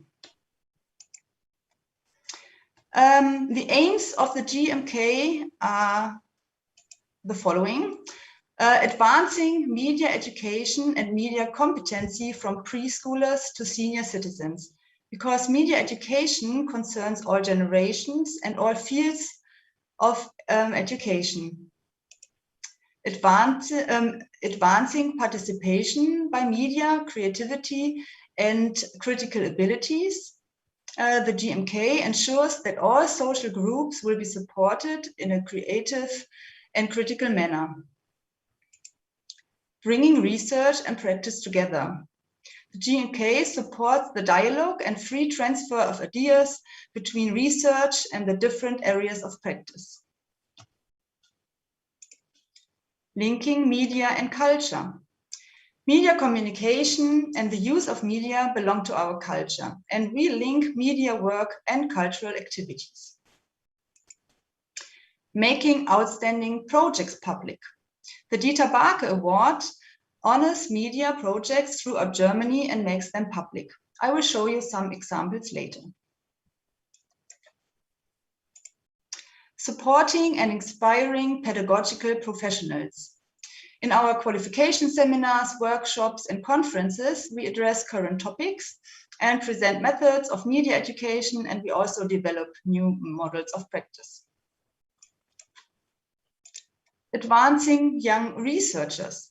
With the Medias Award, the GMK awards bachelor and master theses, which deal with media education, media research, and youth protection, together with 3 other German associations. Advising politics. The GMK contributes in political councils, develops concepts, and advises in the context of youth protection, cultural and educational policy, and youth policies. Recognizing media globalization. The globalized media landscape provides new opportunities for an intercultural and international exchange, like we do today. The GMK has over 1,000 members, thereof 100 institutions. Here you can see just a few of them. It's institutions like universities, state media authorities, non-formal institution, training facilities, media centers, etc. And also around 100 college and university professors. Most members are single members, for example, educators, especially media educators, but also teachers, social workers, and so on, or people that are just interested in the field of media literacy. The field of German media education is very diverse. Within GMK, there are 16 specialized sections, as you can see on the left. These are, for example, non-formal media education, gaming, global media literacy, inclusive media education, protection of minors, early childhood media education, media and gender, media education in libraries, or formal education / school. On the right side, you can see a map of Germany. We have 16 different states, each with their own governments, and GMK has working groups in every one of these states. In order to talk about German concepts of media literacy, I will have to start by introducing Dieter Barke to you. He was the most famous German media educationalist. Until his sudden death in 1999, he was a professor of extracurricular education at Bielefeld University in Germany. His main research interests were media education and youth and childhood research. He was also one of the founders of GMK and its chairman from 1984 to 1999. He is most known for his media competence concept, which I will introduce to you now. Barke's concept was based on the theoretical basis of Chomsky's and Habermas' work and was designed as a communicative competence. The concept distinguishes between ability as a natural gift that every human is endowed with by birth and performance, which refers to the realization of this gift in competent communication. Pedagogically, which is crucial, is that the ability to communicate does not lead automatically to perfect communicating individuals. To further a competent use of this natural gift, education is needed. Media competence, in Barke's sense, that does not stand for a subjective, individualistic construct, but for a goal on a societal level. This goal does not focus on the merely receptive or passive use of media, but advocates a creative and critically reflective use of media. Barke understands the term media competence to mean basically all abilities that are necessary for one's own power to act in a world dominated by media. It is the self-determined, creative, and socially responsible use of media. Media competence means both a reflection on one's own media behavior and knowledge of media use and selection, as well as one's own media production.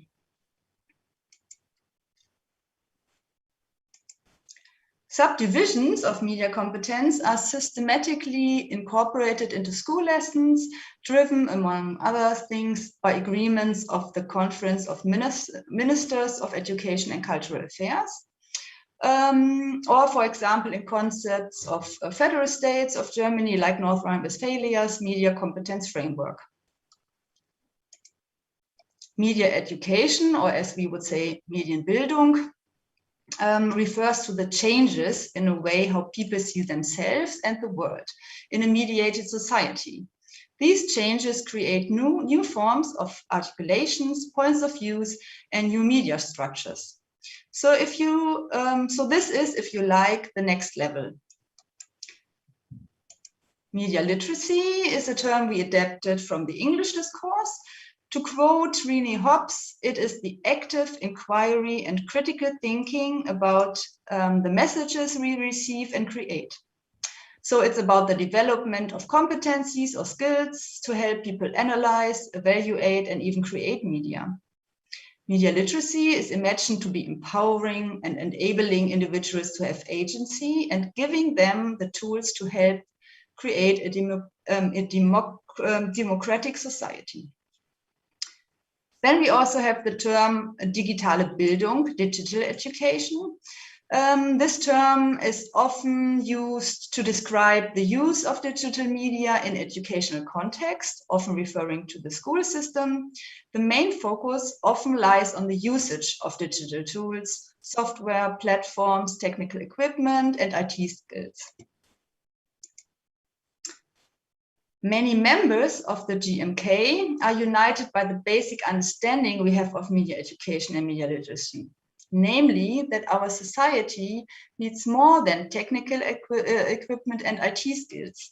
Both are important, but media literacy, in our point of view, always should include social, creative, ethical, cultural, political, reflective, and critical aspects. It's about personality development, empowering, about developing an attitude, about learning with and about media, and creating a democratic society. So I would like to talk about cultural media education, which combines cultural art forms and media education. And the pictures you will see next are from different media education projects. So cultural media education is the means to promote intercultural understanding, tolerance, diversity, and human rights, to prevent discrimination, to deconstruct stereotypes of different social groups, to support civic engagement and foster participation, and to promote critical understanding of the media. Therefore, we need to provide better media literacy practices through critical media analysis and production, and through understanding, expression, and engagement.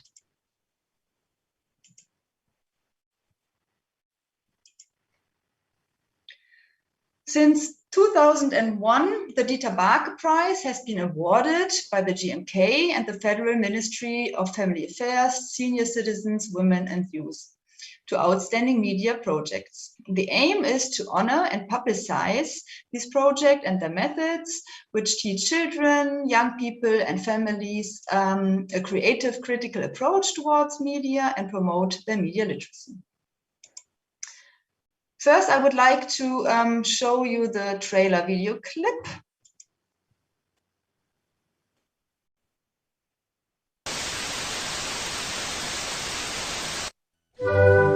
Can you hear the sound?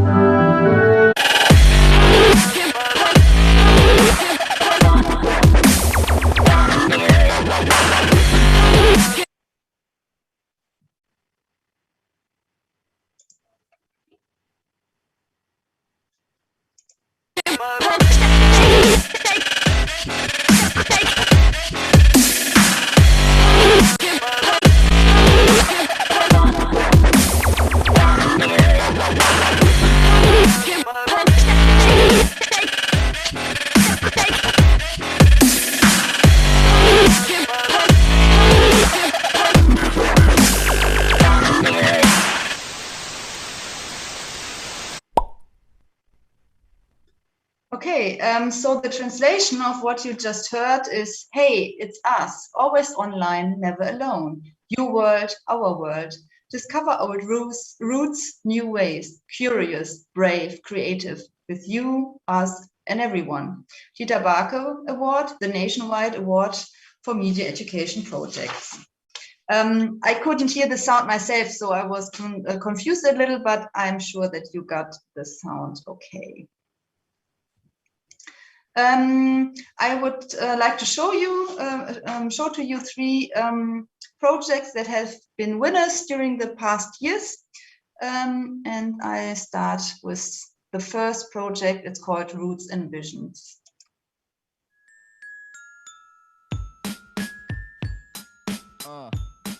Yeah. Forward, forward.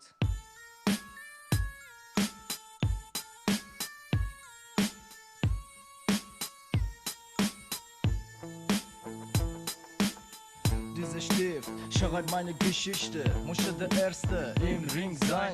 Da warte ich, spüre ich keine Schmerzen oder Angst, ich steig mit der Besten, mit dem Mic in der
In this project, the participating young people shared their roots and vision through interdisciplinary art forms.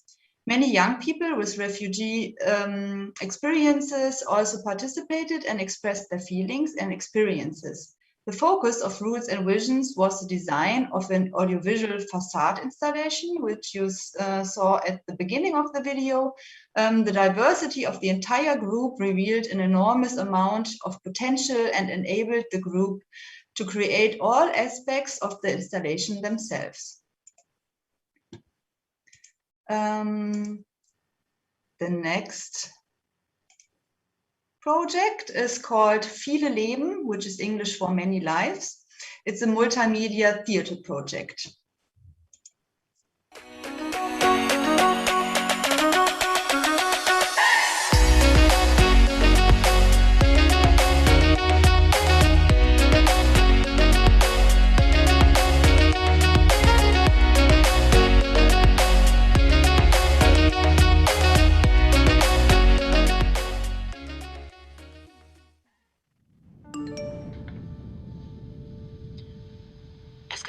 Leben zu leben. Da draußen im Meer der Möglichkeit, schwimmen und verschwinden. Identität ist schließlich etwas Überpersönliches. Die Stimme in meinem Kopf, wenn ich deine Worte lese, gehört nicht dir, aber auch nicht niemandem. Anonymous lauert nicht hinter meiner Webcam, sondern hat nur Daumen und kein Gesicht. Alles, was ich muss, ist glücklich werden. Be silly, be crazy, be free. Be weird and be different like me. Be kind and do sport, 'cause life is too short to be anything but happy. Die einzige Lösung heißt akzeptieren oder kapitalisieren. Such dir was aus. Es ist Multiple Choice, aber keine Antwort ist richtig. Außerhalb deiner Ich-Sicht, was gibt es da zu gewinnen und was zu verlieren? Selbstreflexion? Wer hat dir das verboten? Wer erlaubt? Ist dir egal. Du vertraust der Schwarmintelligenz. Und wer ist diese Anonymität, die du für bedenklich hältst?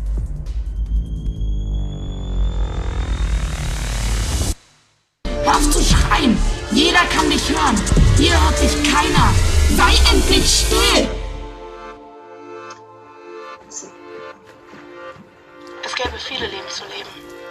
Ich habe dieses hier. Mit Zivilisationskrankheiten und ohne Alternativen.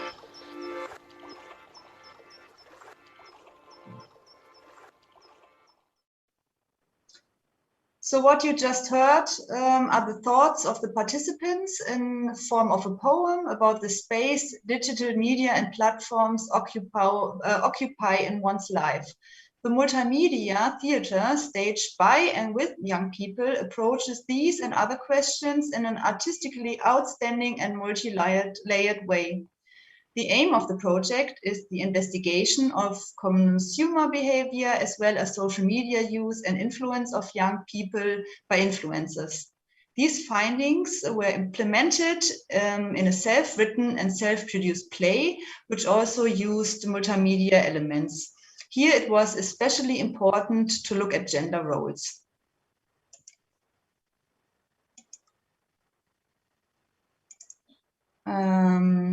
And the last project. Tengo dos historias, ¿sí? Entre un río negro y entre los 12 gigantes del mundo. 12 gigantes del mundo. Sí. Interesante, me gustaría saber más. Ya, los 12 gigantes del mundo es porque que sí, especialmente han estado aquí en el Latinoamérica. Porque en Latinoamérica ha habido mucha vegetación, mucho sonido con el contacto de estos 12 gigantes, de lo cual había un líder que lideraba a los gigantes.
The project Living Legends, Memory in Motion was a film workshop held in various countries around the world in which young people collect legends told to them by elders via video documentation. They translated the recorded stories into storyboards and then into artistically designed animated films.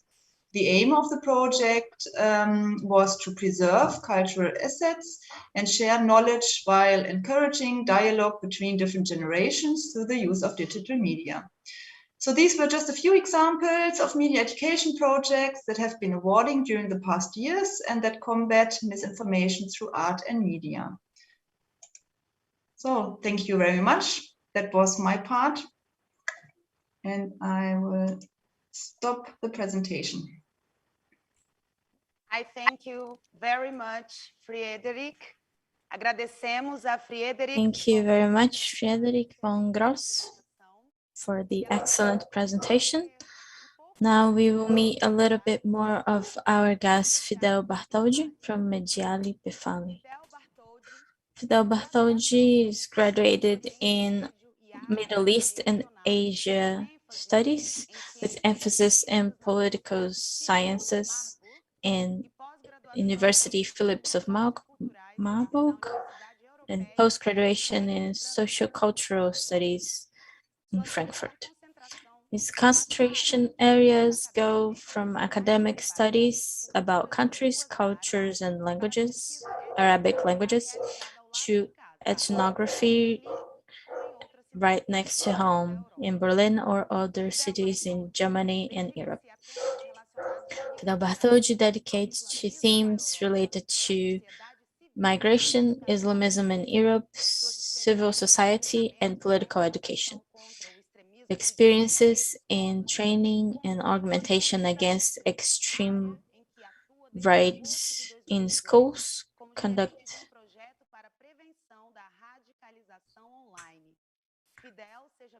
Good. Welcome, Fidel. Good morning. Welcome. Thank you so much for joining us today. I'll let you take from here. And just to remind you to please speak slowly for our translation team can follow up. Is that okay? That is okay. Hello, can you hear me? Yes, I can hear you perfectly. Great. Okay. Thank you for the introduction. So I'm going to share my screen now in just a second.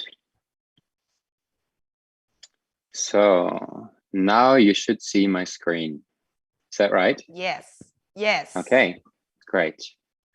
So my presentation has the title Media Literacy and Fake News in Political Education. I work for an association called Mediale Pfade, which is on the bottom of the screen. It is a Berlin-based educational association, and we work in media education, political education, and have multiple projects. But first, let me say a word about me. You introduced me very nicely. So this is my name and some contact data and Mediale Pfade again. And I'm specifically here to speak from the experience of the project Anti-Anti, Prevention of Online Radicalization.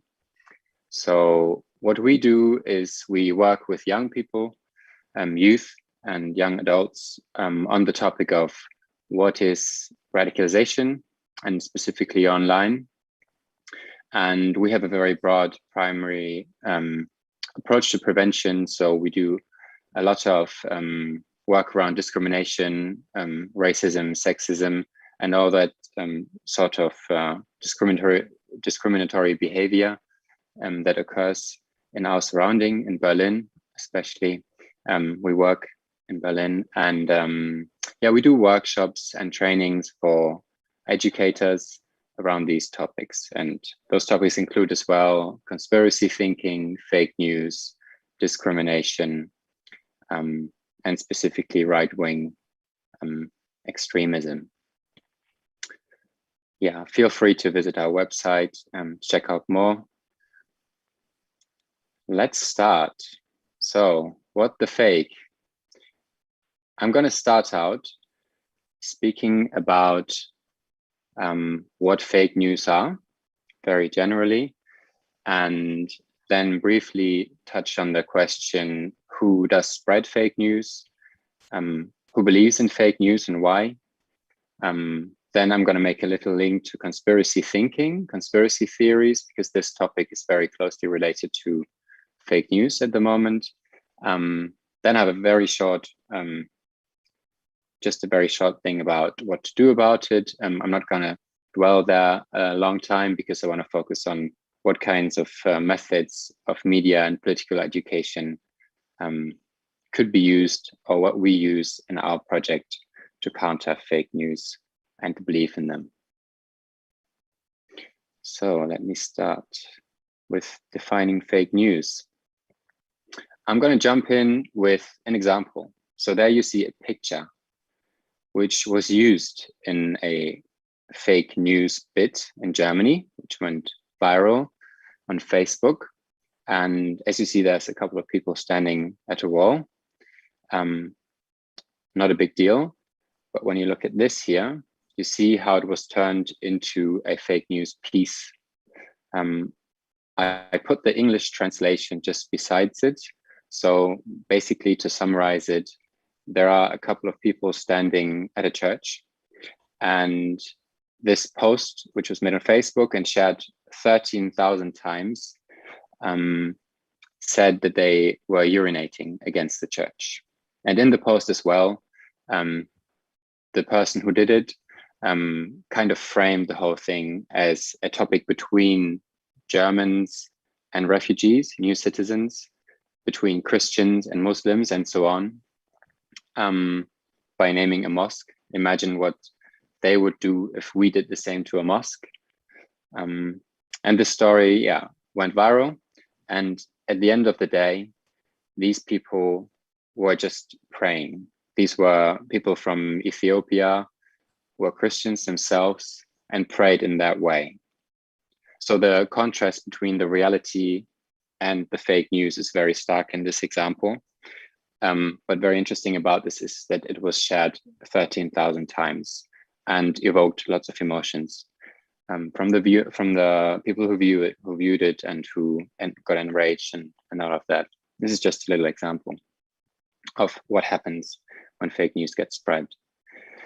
So let's jump in. What are fake news?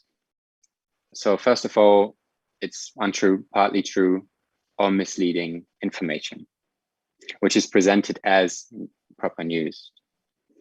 It can be text, picture, audio, video, and a mixture of all of them. And it's an unclear source of information or a made-up source of information. And fake news specifically, when they're used politically, aim to change and manipulate the discourse, the political discourse, and people's opinions. So what can we say about the different categorizations of fake news? I'm just seeing there's something coming up in the chat. Is this about my language? Am I too fast? Sorry, I just can't. Okay. Okay. All right. No, it's not. Fake news can be disinformation, which means it is consciously spread, false information. It can also be misinformation. So it can be spread unknowingly or unknowing that it is false information, for example, by someone sharing it on Facebook or Instagram. And it can also be malinformation, which means it is twisted information. It's not entirely false, or it's put into a context which is false. So this is kind of a mix between them. So with these times of social media and fast spreading information, a very crucial part of fake news is that the initial post gets plenty of attention and spreads very fast, goes viral. And the clarification or the cleanup or the attempts to put it in the right light or to reframe it or to debunk it usually does not get as much attention as the fake news itself. So this is some sort of a mechanism that plays out on social media with the velocity and speed of it.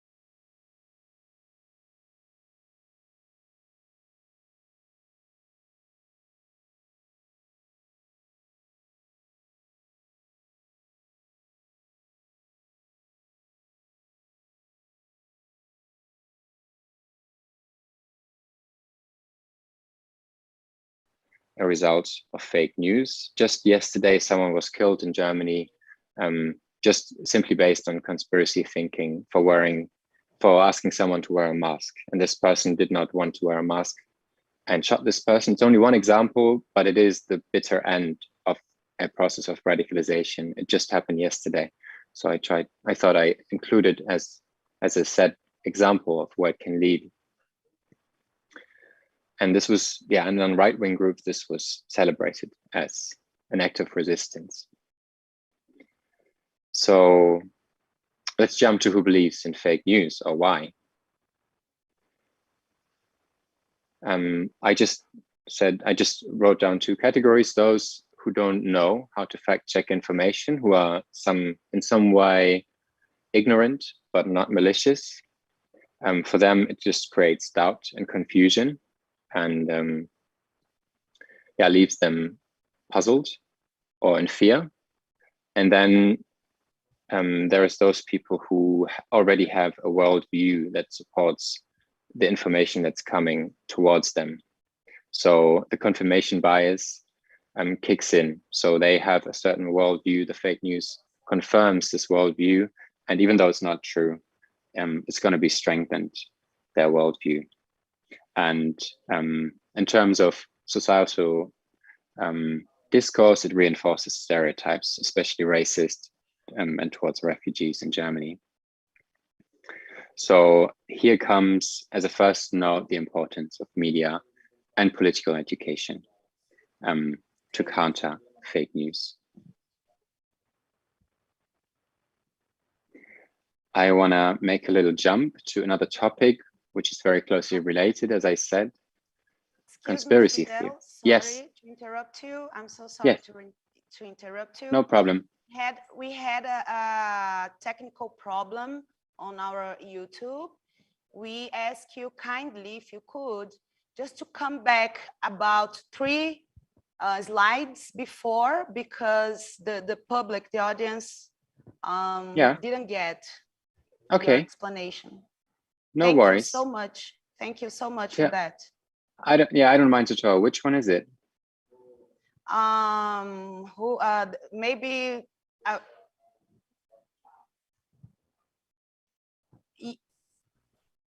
just a second. I'm checking with the production team. I'll let you know. No worries. Who spreads the first question, like the last slides of the first question, maybe defining fake news, but yeah. This is the one.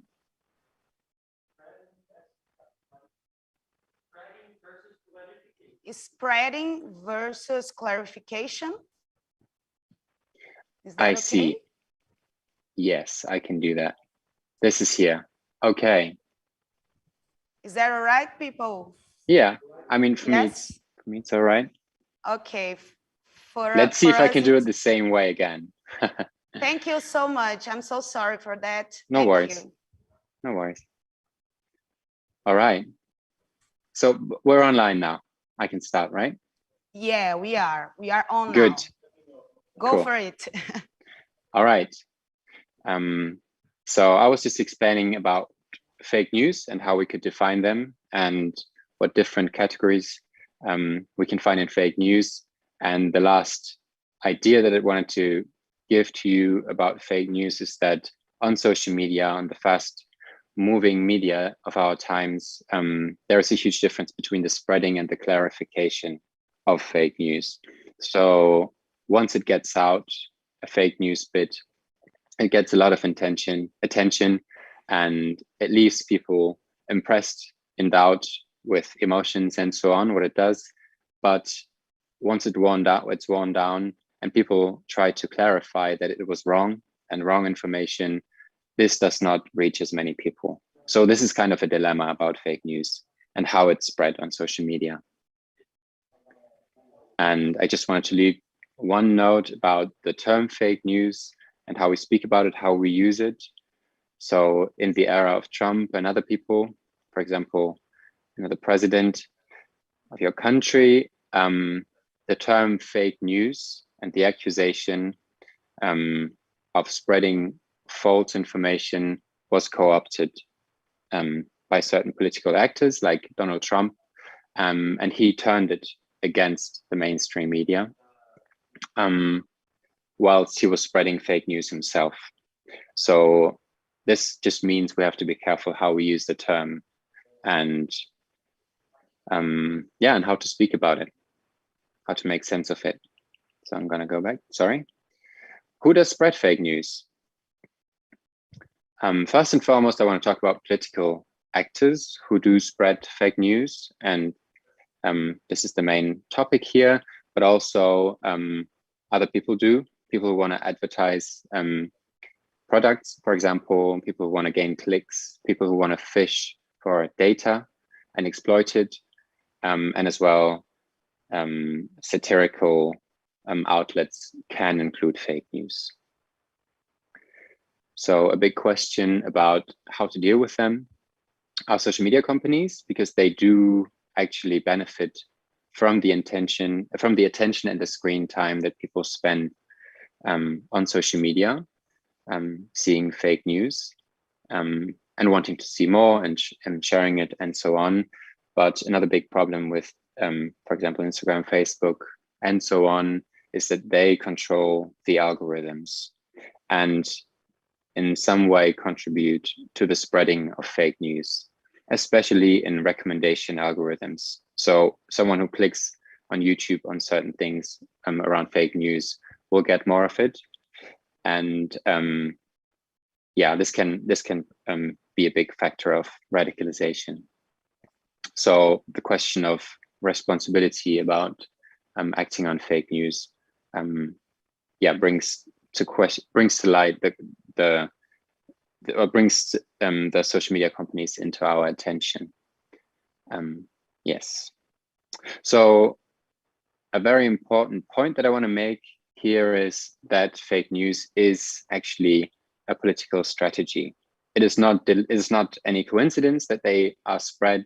It's not just fun. It's not kids sitting in their basement coming up with fake news, but it is here in Germany, especially, that's what I know most, right-wing groups and political movements who use fake news as a strategy to get votes, if it's parties, or to change the public discourse and opinions of people. So this goes mostly through an emotional response. So fake news do include information that makes people afraid, fearful, angry, and so on.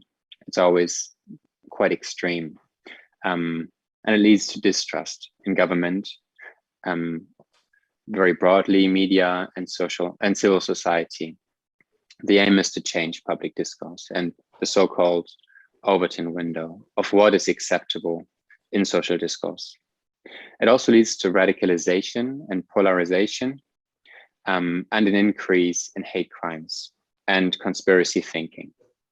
So there were hate crimes in Germany, and there was one very recently, yesterday, which was a direct result of someone being radicalized by conspiracy thinking and fake news.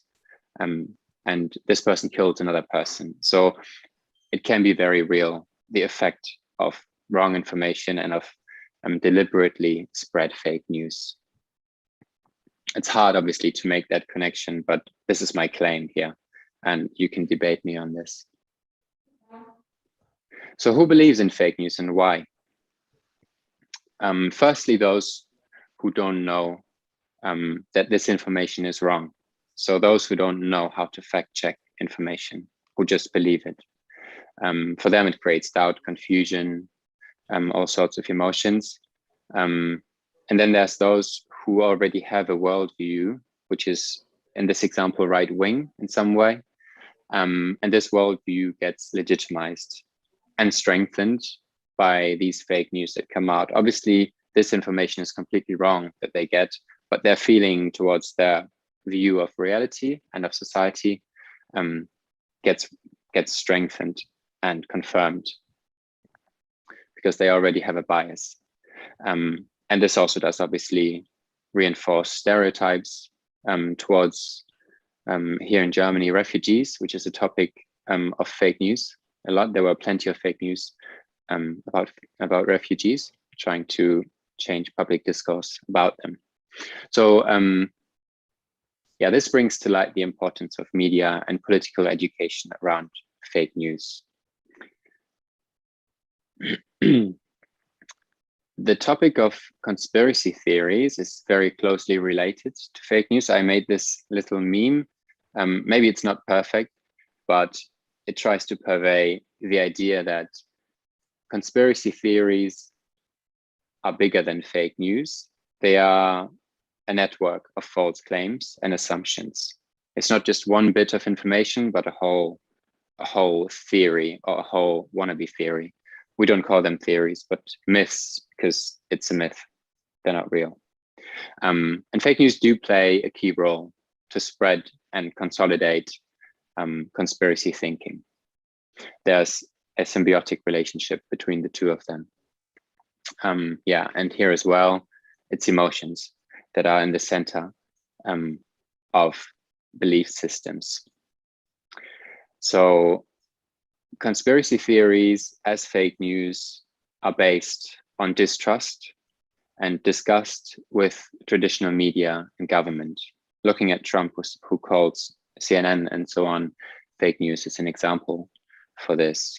So the claim we are lied to, we are controlled, we are in danger, is a good, is a good reflection of what fake news can do when they come in the thousands and then end up creating a worldview of a big conspiracy. Especially in these times of a pandemic, lots of false information has been spread and led to the radicalization of people. So I think I'm short in time, so I'm just going to make this very brief. There's one conspiracy theory in Germany and in the whole of Europe, which is kind of a big one, believed by many people. It's called the Great Replacement.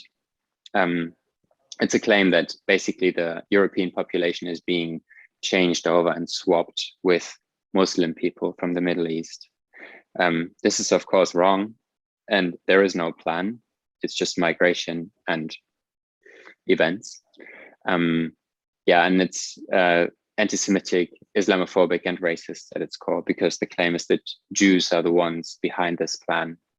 As always in conspiracy thinking, at the end of the day, the Jews are the ones who are claimed to have this influence, which is not right, of course. There is no base for that.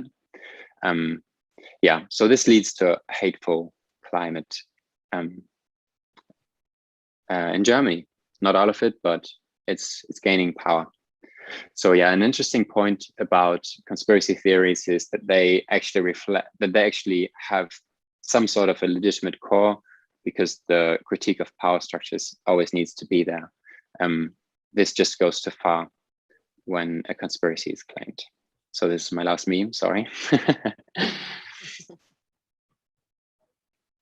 All right, what to do about it?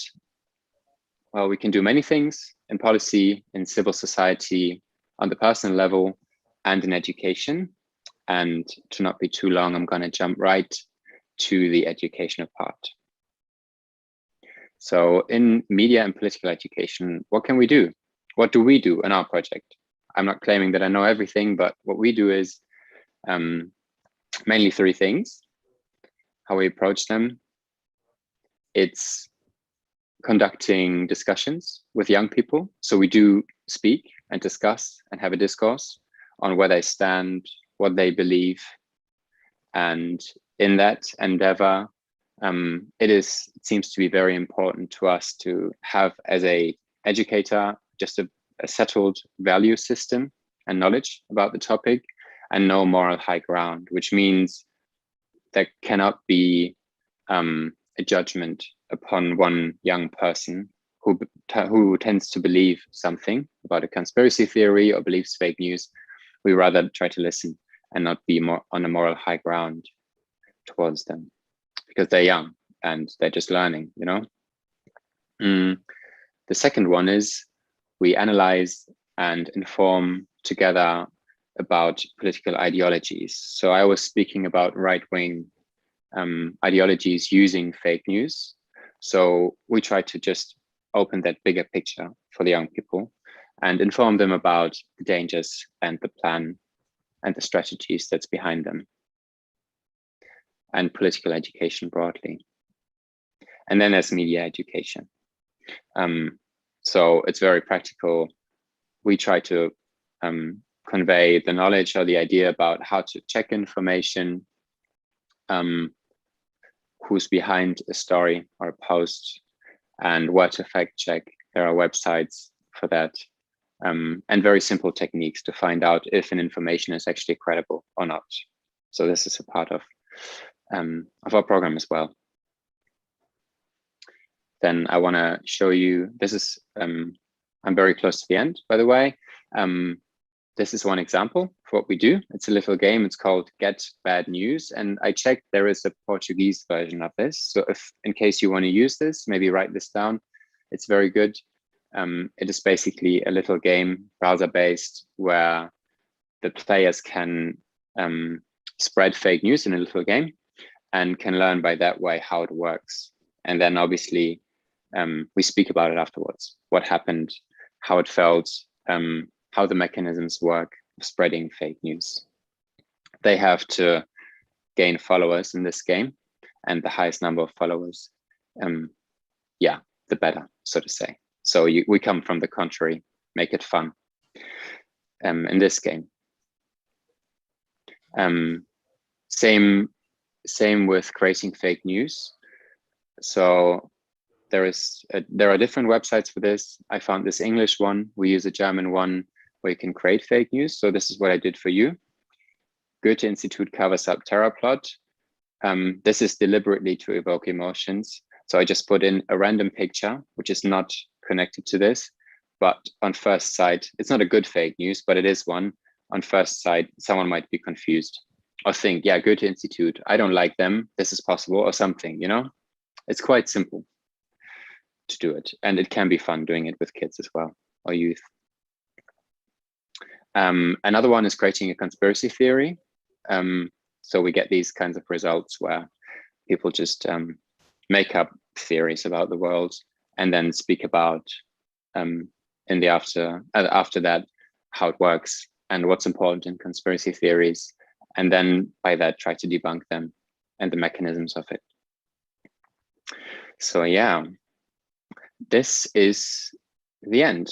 Muito obrigado pela sua atenção, and I'm out. Thank you, Fidel. Thank you so much for your presentation. Agradecemos muito. Thank you very much, Fidel, for the excellent presentation. We had a technical difficulty on our transmission on YouTube, but we were able to see the presentation from the moment it was stopped. So thank you for your cooperation. Now we will meet Ziga Turk from University of Ljubljana in Slovenia, the professor of construction of informatics in the College of Civil Engineering. Beyond his academic career, where he has worked with design communication, integrated construction of computers and internet science, was twice a minister of the governor of Slovenia. Now with the word, Ziga Turk. Welcome. Thank you so much for joining us today. I'll let you take from here. Just kindly ask you to speak calmly and slowly so that our translation team can follow you up, okay? Yes, okay, thank you very much. I hope you can hear me and see me. Yes. I will share my screen, which should be shared now. Yes. Not yet, it's sharing. Yeah, now it's good. Now I can see. Right. So the title of my presentation is Education a Solution in Fighting Disinformation? In addition to the position that were said about me in the introduction, I was a few years back also the member of the high-level group that the European Commission put together on fighting fake news that very quickly was, for the reasons of the use of the term by Donald Trump, as Fidel was saying, was renamed to a group that was advising the Commission how to handle disinformation. Is education an answer? I have some problems with the keyboard now. Just a second.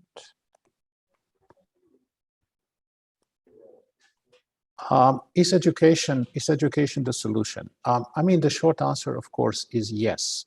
More education is a solution to anything. It cannot help. But this will be my message. The internet changed the media landscape.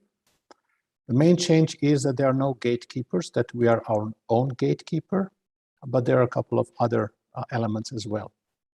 I think the key factor that is often kind of ignored in all the discussions about fake news, disinformation, influence operations, etc., is that we have to value the truth again. Truth matters. It should matter. And many times it doesn't. I will conclude with speaking about the elephant in the room, which is actually the key part of the solution of this problem.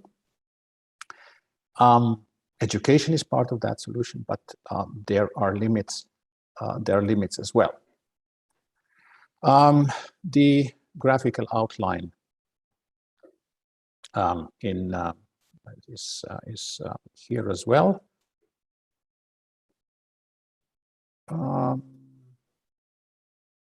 Yeah, some technical problems here. I cannot get this thing running with keyboard the way I was used to, but we'll go through it anyway. So what is this new information process that we are speaking about?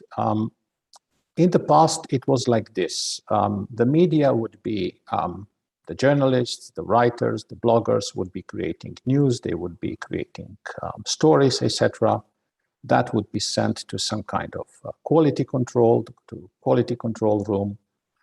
And if the quality was okay, the thing would be published, printed, aired on television or somewhere. And maybe it would be amplified, it would be put as a poster on a kiosk, or there would be advertising or TV for something, etc., etc. And then the person would be consuming that news stream, maybe a newspaper, maybe on television, maybe on radio, etc. However, this system has changed, and to understand change a little bit better, let's look at the process a little bit more schematically. In the introduction, you were told that I'm basically an engineer, so we like to make very clear technical picture of how things work. And how this thing works is basically drawn on this chart here.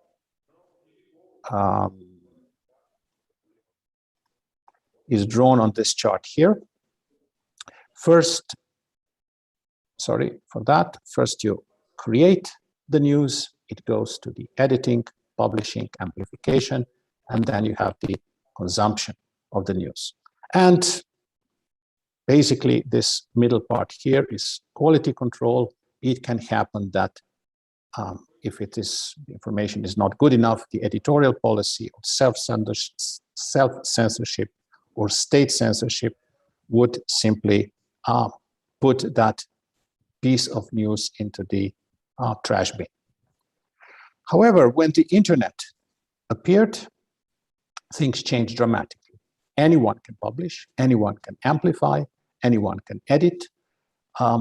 Editors are gone. Basically, there is no trash can. There's no trash can on the internet. It's only on your desktop for your own little things. So you have this cloud on which it is entirely unclear who is doing the quality assurance of all this. And I believe any legal or any kind of attempt through force that would recreate this quality assurance mechanism on the internet is probably doomed to fail. So we are somehow on our own, but there are business models appearing that are somehow trying to solve this problem. In fact, the social media in their own way are trying to solve this problem because they are the ones that in the end have a huge impact on what we actually see. Fidel made actually some good points in his presentation. A lot of this information is being shared through social media. Facebook and his other digital properties are the ones. This is how Pizzagate, which was one of the bigger fake news stories, was shared, mostly on Facebook. The problem with social media sites like Facebook is that I'm on Facebook, you're on Facebook. If you're on Facebook, when you go to Facebook, you somehow see about 10% of what you're subscribed to, of what is theoretically in the feed, what your friends have posted, what appears on the pages that you like, what appears by people that you like. 10% is shown to you. And basically, it's Facebook algorithms that decide which 10%. At some point, Facebook chose to remove news from the feed, and it was hurting 10% of the real news traffic. It was hurting 40% of the fake news traffic. Both were unhappy. How Facebook chooses the 10% is a key issue, either for stopping disinformation, for stopping fake news, and also for kind of shaping the political debate in a society, in a political space. Of course, Facebook is a company. Their business model is they are selling ads to you. They want to keep you on the site for as long as you want. They want to keep you engaged. The algorithm is opaque. We don't know how the algorithm works. The algorithm is changing. Maybe the algorithm is unfair. At some point, Facebook changed the algorithm, and the conservative sites here saw a drop in traffic. Neutral and liberal sites saw an increase in traffic. This is not so important where the details are. The detail is, what I want to say is this, that yes, there were stories that some Northern Macedonian hackers kind of decided, or fake news authors decided the US elections, or that there's this huge impact of individuals or small news outlets that can shift public opinion, that can shift the masses one way or the other. And one point that I want to make in this presentation is that this is peanuts. This is very small to the power of a few really big companies who can, by nudging the algorithm a little bit into this direction or into that direction, without anyone noticing, without anything being labeled conspiracy theory, without anything being labeled disinformation, they can push the audience one way or can push the audience another way. The bottom line of this is we are our own gatekeepers. I think the young people know this, are aware of this already. The problem is my generation, maybe 10, 20 years younger, who have not grown up with this technology, they still think that the internet works like the good old newspapers, like the good old network television with editors, quality controls, etc., etc. They read something on the internet, they choose to believe it. I would say they choose to believe it because they can afford to believe it, or because it's actually complacent to believe it. A little bit, let's say, to show the other side of the coin that Fidel was sharing about the dangers of disinformation. How bad it is it really? I mean, yes, we do get statistics that, for example, 10% of readers of top news, of real news, come via social media, but 40% of readers of fake news come through social media. So 40% advantage of fake versus real. But when you present these figures in comparison, how much traffic attract the fake news and how much traffic affect the real news, the top news, this is about 10 to 1. Still, the so-called disinformation, even though it is shared a lot, it is read much less than real information. Same engagement, which creates a very big difference, of course, then between real and fake, because there's so much more real than fake is out there. There are cultural differences as well. This is a study by Oxford University, who have looked at how much one event was shared in Germany, and how much real news was shared and how much disinformation was shared. In Germany, for example, 6 to 1. So real news was beating disinformation 6 to 1 in sharing, while in the United States, it was 1 to 1.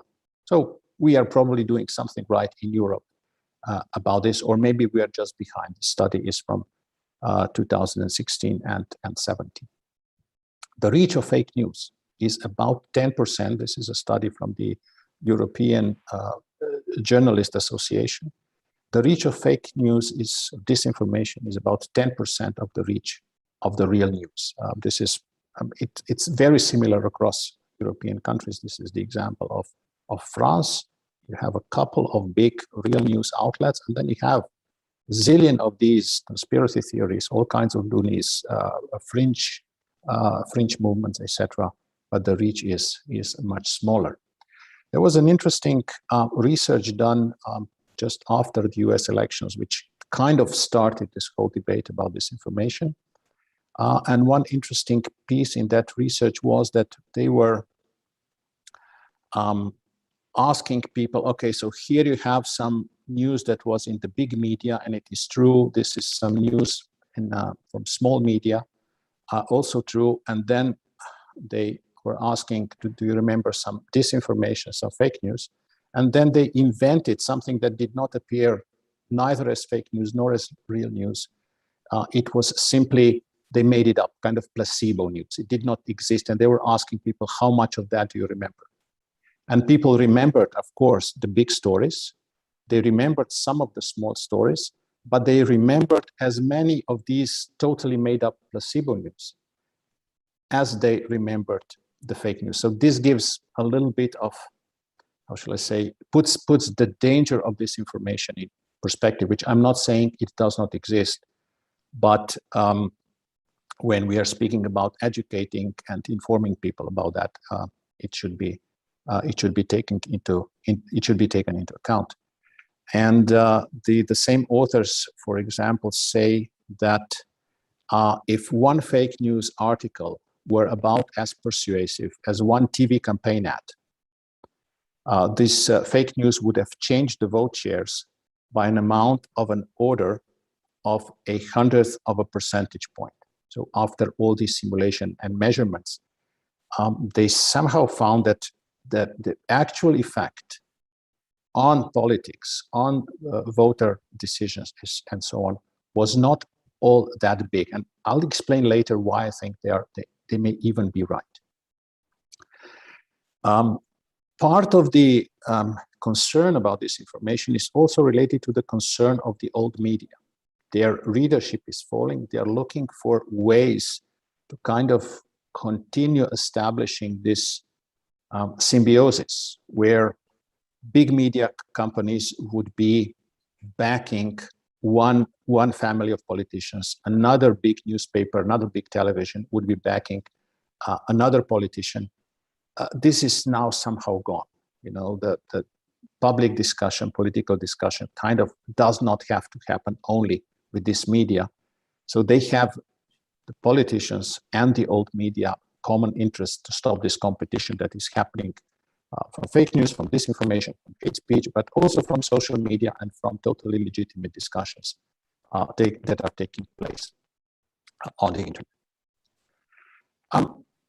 It somehow all boils down to the issue of truth. And many times we have heard that, you know, if people only knew the truth, if the British only knew the truth about the consequences of Brexit, they would have voted differently.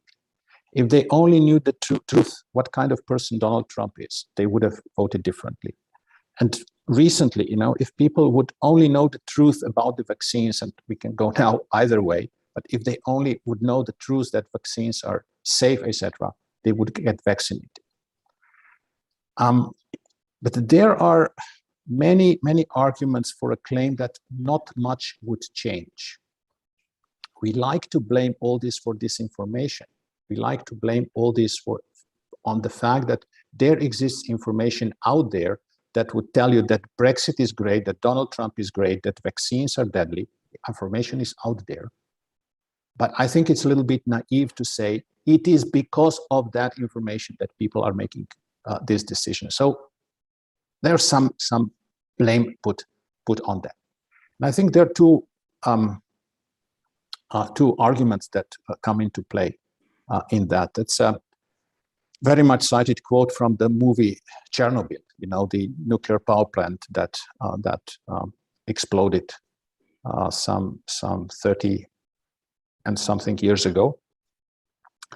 Every lie we tell incurs a debt to truth. Sooner or later, that debt is paid. So somehow, you know, in human civilization, in all human civilizations, truth is valued. Somehow it used to be advantageous to know the truth. So why is it that there are no disinformation about the weather? There's no disinformation about sports. There is no successful disinformation about stock markets. Why? Because is it because we are better educated about weather reports or sports or stock market? Or because we are more actively searching for truth? In other words, have people been punished? Or could people expect to be punished for bad decisions, quote unquote, related to Brexit or Trump or the vaccines, etc., etc.? And I think we are seeing a lot of this information in areas where, in the end, people can afford to have a wrong opinion. I wouldn't say bad information, but a wrong opinion. So truth is available, but people are not searching as much, as they used to when their livelihood, when their standard of living, where their property was depending on that. And finally, can education help? And you will wonder, okay, so what does the elephant have to do with that? Yes, I mean, I have been also in politics twice. And whenever there is a need for something that everybody will agree with some measure that everybody will agree with is education. So we have a problem of disinformation. Oh, more information will help. Better education will help. You have a problem with climate change. Oh, but we have to educate people that this and this is happening to the planet. If you have a health crisis, more education will help. Of course, you know, if you're more knowledgeable, if you know more, if you have more information, you will very likely make different decisions. However, you know, people generally don't make decisions only rationally. They don't make decisions only based on information. In fact, Jonathan Haidt, I will put a quote on the next slide, explained it very nicely, something that evolutionary or psychologists in general know very well. And that is that you could compare a human being and how he makes decision to an elephant that has a rider on top. And we somehow have this impression, this idea, this delusion that it is actually the rider that is telling the elephant where to go. So the rational brain, based on information, based on knowledge, based on education, is telling the elephant which way to go. While in reality, the human brain works in such a way that the elephant is going wherever he's going. And this rider here is explaining to the others why the elephant is going that way. So in the words of Jonathan Haidt, you can read it in the meantime, since my time is short. The rider is explaining what is going on. The elephant decided already. The rider is looking for explanations for decision he or she already made. And the beauty or the bad thing about the internet is that you will find something on the internet that concurs with whatever elephant decided or whatever the elephant would like to believe. There will be information or disinformation out there on which you could base your, or on which you could defend your decision. So this whole idea of confirmation bias, echo chambers, that at some point we also thought, oh, this is the phenomena of social networks, etc., etc. It's a very old psychological instinct, a very old psychological mechanism. We are looking for confirmation for things that we already know, and this kind of thinking is hardwired actually into our brains. So to go into the conclusions. Yes, education helps. We have heard from our German colleagues some excellent examples of how this is approached. But the information problem of disinformation is limited. It's limited first because, well, to begin with, disinformation is not as influential as we are often afraid that it is. Second, information does not and cannot replace the motivation that the consequences of being misinformed give you. So truth should matter. All our societies should be constructed in such a way that you are rewarded if you are in touch with truth, and that you are somehow disadvantaged if you have some crazy ideas. So, you know, if you believe in Martians visiting the Earth, if you believe that the Earth is flat, or if you believe some other things, there should be a consequence. And I'm not speaking about legal consequences of putting people to jail or et cetera, et cetera. There just should be advantage in how your life is going, if you live in truth or if you live in something else. And the elephant is actually the problem. The problem of the elephant is that the education, information, everything that we are trying to argue with each other, it talks to the rider of the elephant. It does not talk to the elephant itself. Or we must develop some ideas. We have to develop some ways how we can talk to the elephant. I think we have forgotten about this elephant in a lot of our educational and pedagogical principles. We have this belief that if you explain something rationally, this would change the world. No, it would change those few who are very much rational. Talking to the elephant, what is shaping the elephant? What is talking to the elephant? Traditions, cultures, the way you are brought up, the kind of values you have, the kind of morals you have, the kind of, I think Fidel was speaking about, you know, walking on the high moral ground. That is important.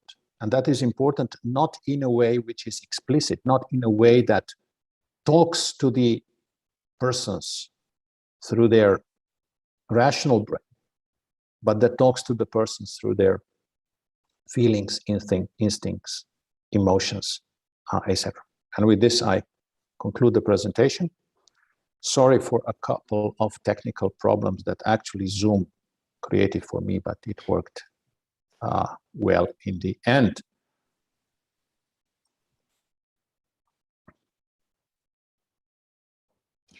Thank you so much, Ziga. Agradecemos a Ziga Turk pela Thank excelente... you, Ziga Turk, for the excellent presentation. Now we have a moment of Q&A. Throughout the speeches, there were a couple of interesting questions on themes. We've selected a few that our guests will answer. The time for answer is 3 minutes for each one of you. Unfortunately, Frederic couldn't stay, so we will listen to Fidel Bartot and Ziga Turk. I will repeat in English. I've just pulled some questions that came from the audience. I'm going to read the question in Portuguese and in English, and each one of you will have 3 minutes at most to answer. Is that okay? We'll start with Fidel. So, first question. Just a second, please.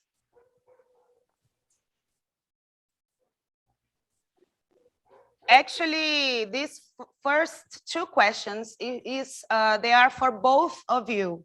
So I'm going to read the question and Fidel answer first, and then Ziga can answer right after him. Is that okay?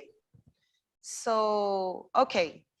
Lícia Freza Pisa pergunta: há iniciativas das escolas terem profissionais formados em comunicação para trabalhar o letramento midiático?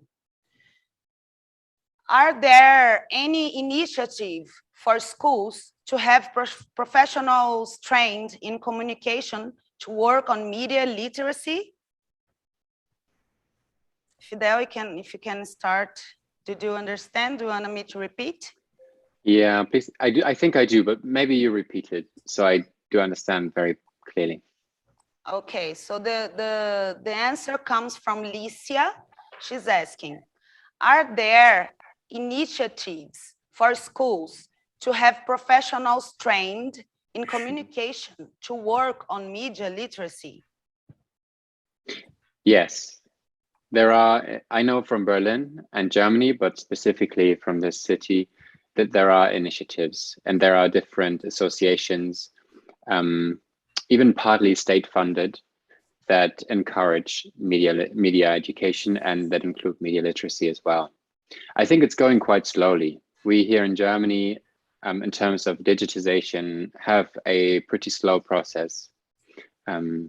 Yeah, I can't exactly say why, it would be too long, but it is going slowly. And I think this part, connecting to digitization and the spread of technology and adapting to it and working with it, is going slowly as well. But there are initiatives. Germany has a quite broad field and landscape of initiatives and political initiatives and also media literacy initiatives.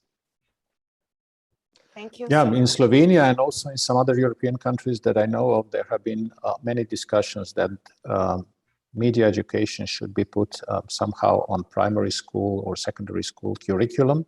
But as you know, I was Minister for Education also. It takes a long time to change curricula, especially in public education system that we have in Europe. But I think the voice was heard. It was heard by many teachers who have classes, who have subjects which are kind of borderline media. So I know of specific example where teachers, for example, that have computer science or digital technology or something like that, dedicated some time for that. Or teachers that were doing, in grammar school, that were doing like sociology or psychology even, dedicated some time to that. There are also a number of non-government organizations, also Association of Journalists and the like, who offer lectures, courses, course material, website, etc., etc., etc. But I have to put also a little bit my cynical hat, you know, when I went to school, okay, maybe media landscape was a little bit simpler, but somehow nobody taught us how to read the newspapers, how to watch the news. You could say that the environment was more controlled. You could also say that it was not, because one quote that I did not put into that presentation is, especially if we talk about politics, you know, you cannot expect that everything that is coming out of the mouth of a politician is solid truth. It's vice versa. It's somehow trying to tweak the news, and I think it's a part of growing up, learning how to distinguish between one and the other. Thank you so much. I want to add that it is very crucial for school education for kids to widen their views and to learn about how to interact with media. So it's just very important, and it's acknowledged in the circles that I work in and I see, but it's just a hard way to get through. And I think this puts into question the whole system, school, and the black holes that it has that are not covered. And I think digital education is a very, very important one in this regard. Thanks a lot. Let's go for the second question. It's also for both of you to answer, okay? I'm gonna read in Portuguese first. A Ana D'Angelo pergunta: as plataformas têm algum tipo de participação nestes projetos de educação midiática? Deveriam? Como poderiam colaborar? So Anna is asking, do the platforms have any kind of participation in these media education projects? Should they? How could they collaborate?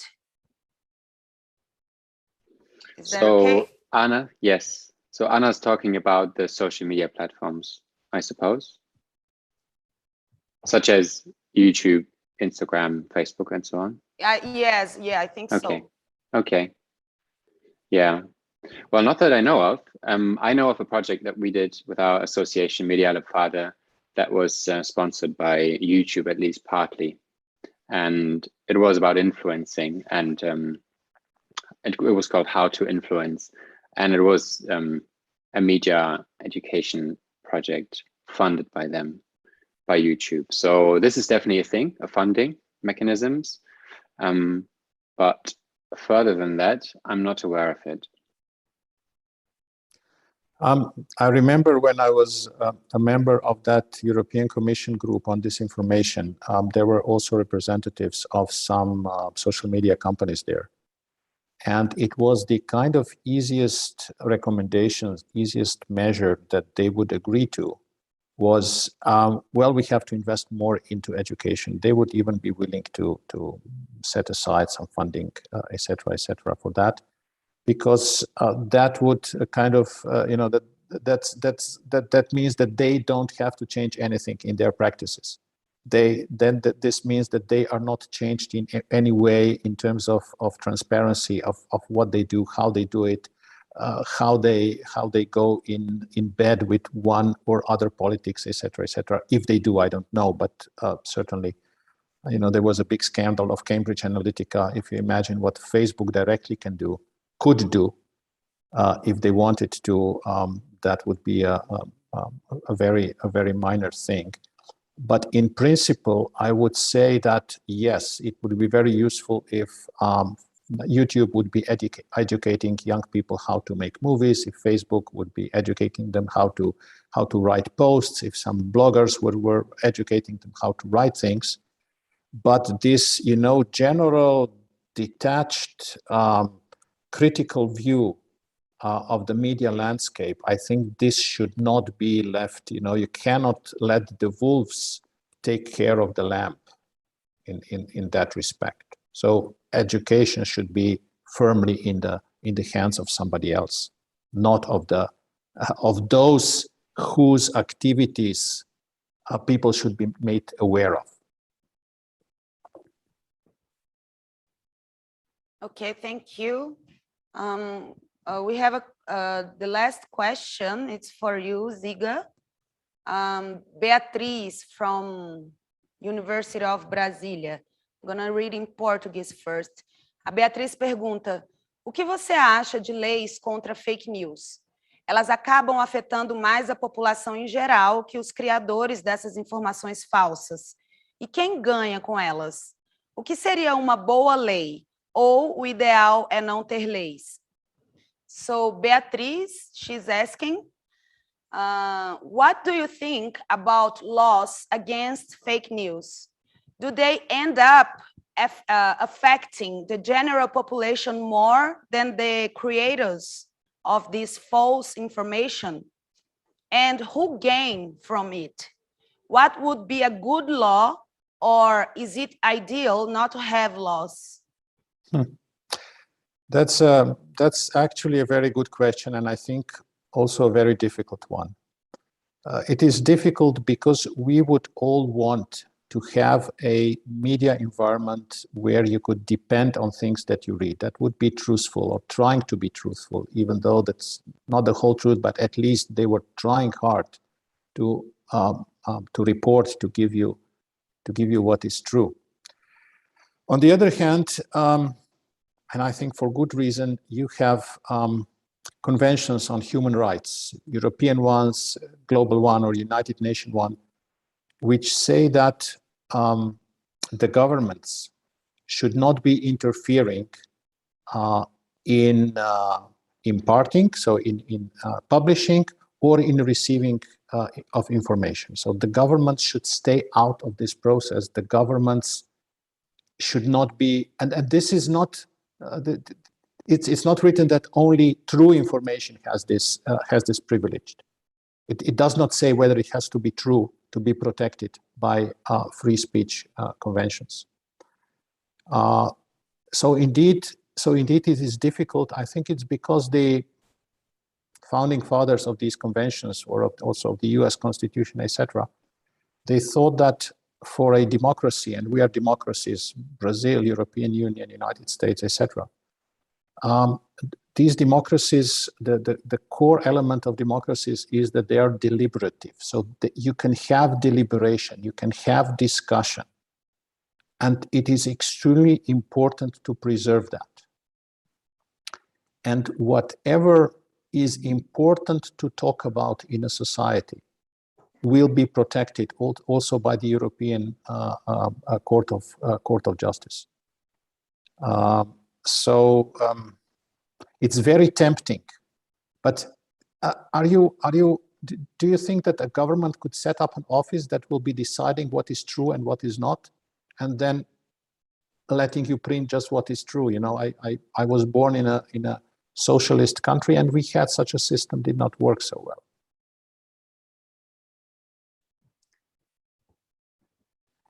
That's perfect. Just one more question for you, Ziga. I just got it. A Rafaela pergunta: gostaria de perguntar ao Ziga se ele acredita que os museus cumprem o papel de enviar mensagens culturais adequadas aos elefantes. So Rafaela is asking, I would like to ask Ziga if he believes that museums fulfill the role of sending appropriate cultural message to the elephants. Another very good question. I think it is actually the entire spectrum of arts.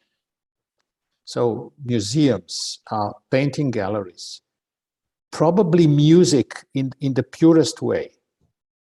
They kind of bypass these rational blind spots and talk directly to our feelings, to our emotions, to our instincts. This is why it is important to have culture, and this is why it's also important to be a little bit careful what kind of culture.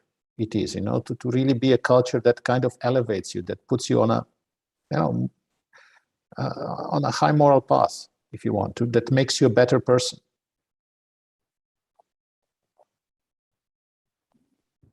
Thank you so much. I'm going to finish this question and answer moment with a comment from Wilsa Ramos. First, I'm going to read it in Portuguese. Então, a Wilsa Ramos comenta: a informação sobre aplicativo para criar fake news ajuda a compreender como é o funcionamento dessa máquina descontrolada e ajuda a trabalharmos na educação do combate às fake news. So Wilsa Ramos is commenting.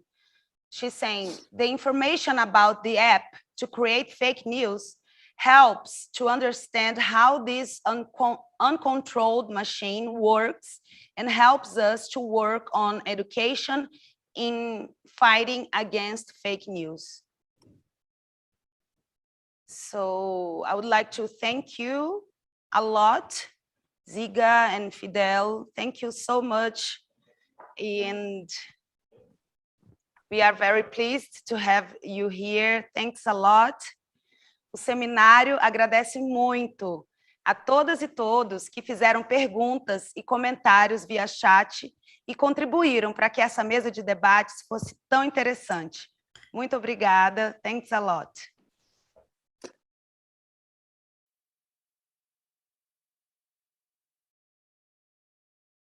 Thank you for having us and me.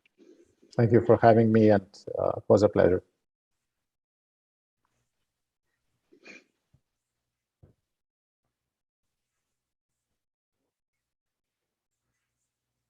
Chegamos ao final do primeiro dia do seminário We have reached the end of the first day of the seminar. We had a very productive morning. Thank you to all guests, speakers, technical crew, translation, and you who have followed us on YouTube. Thank you again to UNIC Brasília, European Union Delegation in Brazil, Aliança Francesa, Cervantes Institute, Goethe Zentrum Brasília, Camões Institute, Cultural Portuguese Center in Brasília, and the embassies to Germany, Belgium, Slovenia, France, Finland, Poland, Portugal, and Sweden. University Center IESP, University of Brasília, and Iande Communication and Education. I invite you to tomorrow's program. We have 2 debate tables, one with Gianna Campello and Divina Frau Mates from University of Sorbonne, Paris 3 in France. Following, we have table 4 of Thomas Nigren and Paolo Sulu from EAVI, Belgium. They will be great tables. Don't miss it. Have a very good afternoon, everyone. We expect you here tomorrow at 9 a.m. See you then.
E aí, gente? Sobrevivemos. Tirando os problemas, foi tudo ok, né? Acho que o pessoal gostou bastante. Pô, tava bem interessante os assuntos, né? Eu achei que foi bem legal. A gente teve um problema técnico, a gente vai entender o que foi aquele corte ainda. Eu não sei se foi YouTube ou se foi rede, mas a internet não foi, porque aqui nós continuamos na sala, a internet aqui não caiu. A gente vai dar uma estudadinha nisso para amanhã. Mas como voltou e tal, ficou legal, a gente atrasou um pouco o evento só. Atrasou não, né? Acabou que a gente acabou no horário mesmo agora, 1h15. Ô, Kleber, deixa eu te perguntar, não sei se tu chegaste a ver a minha pergunta. Tu tens como me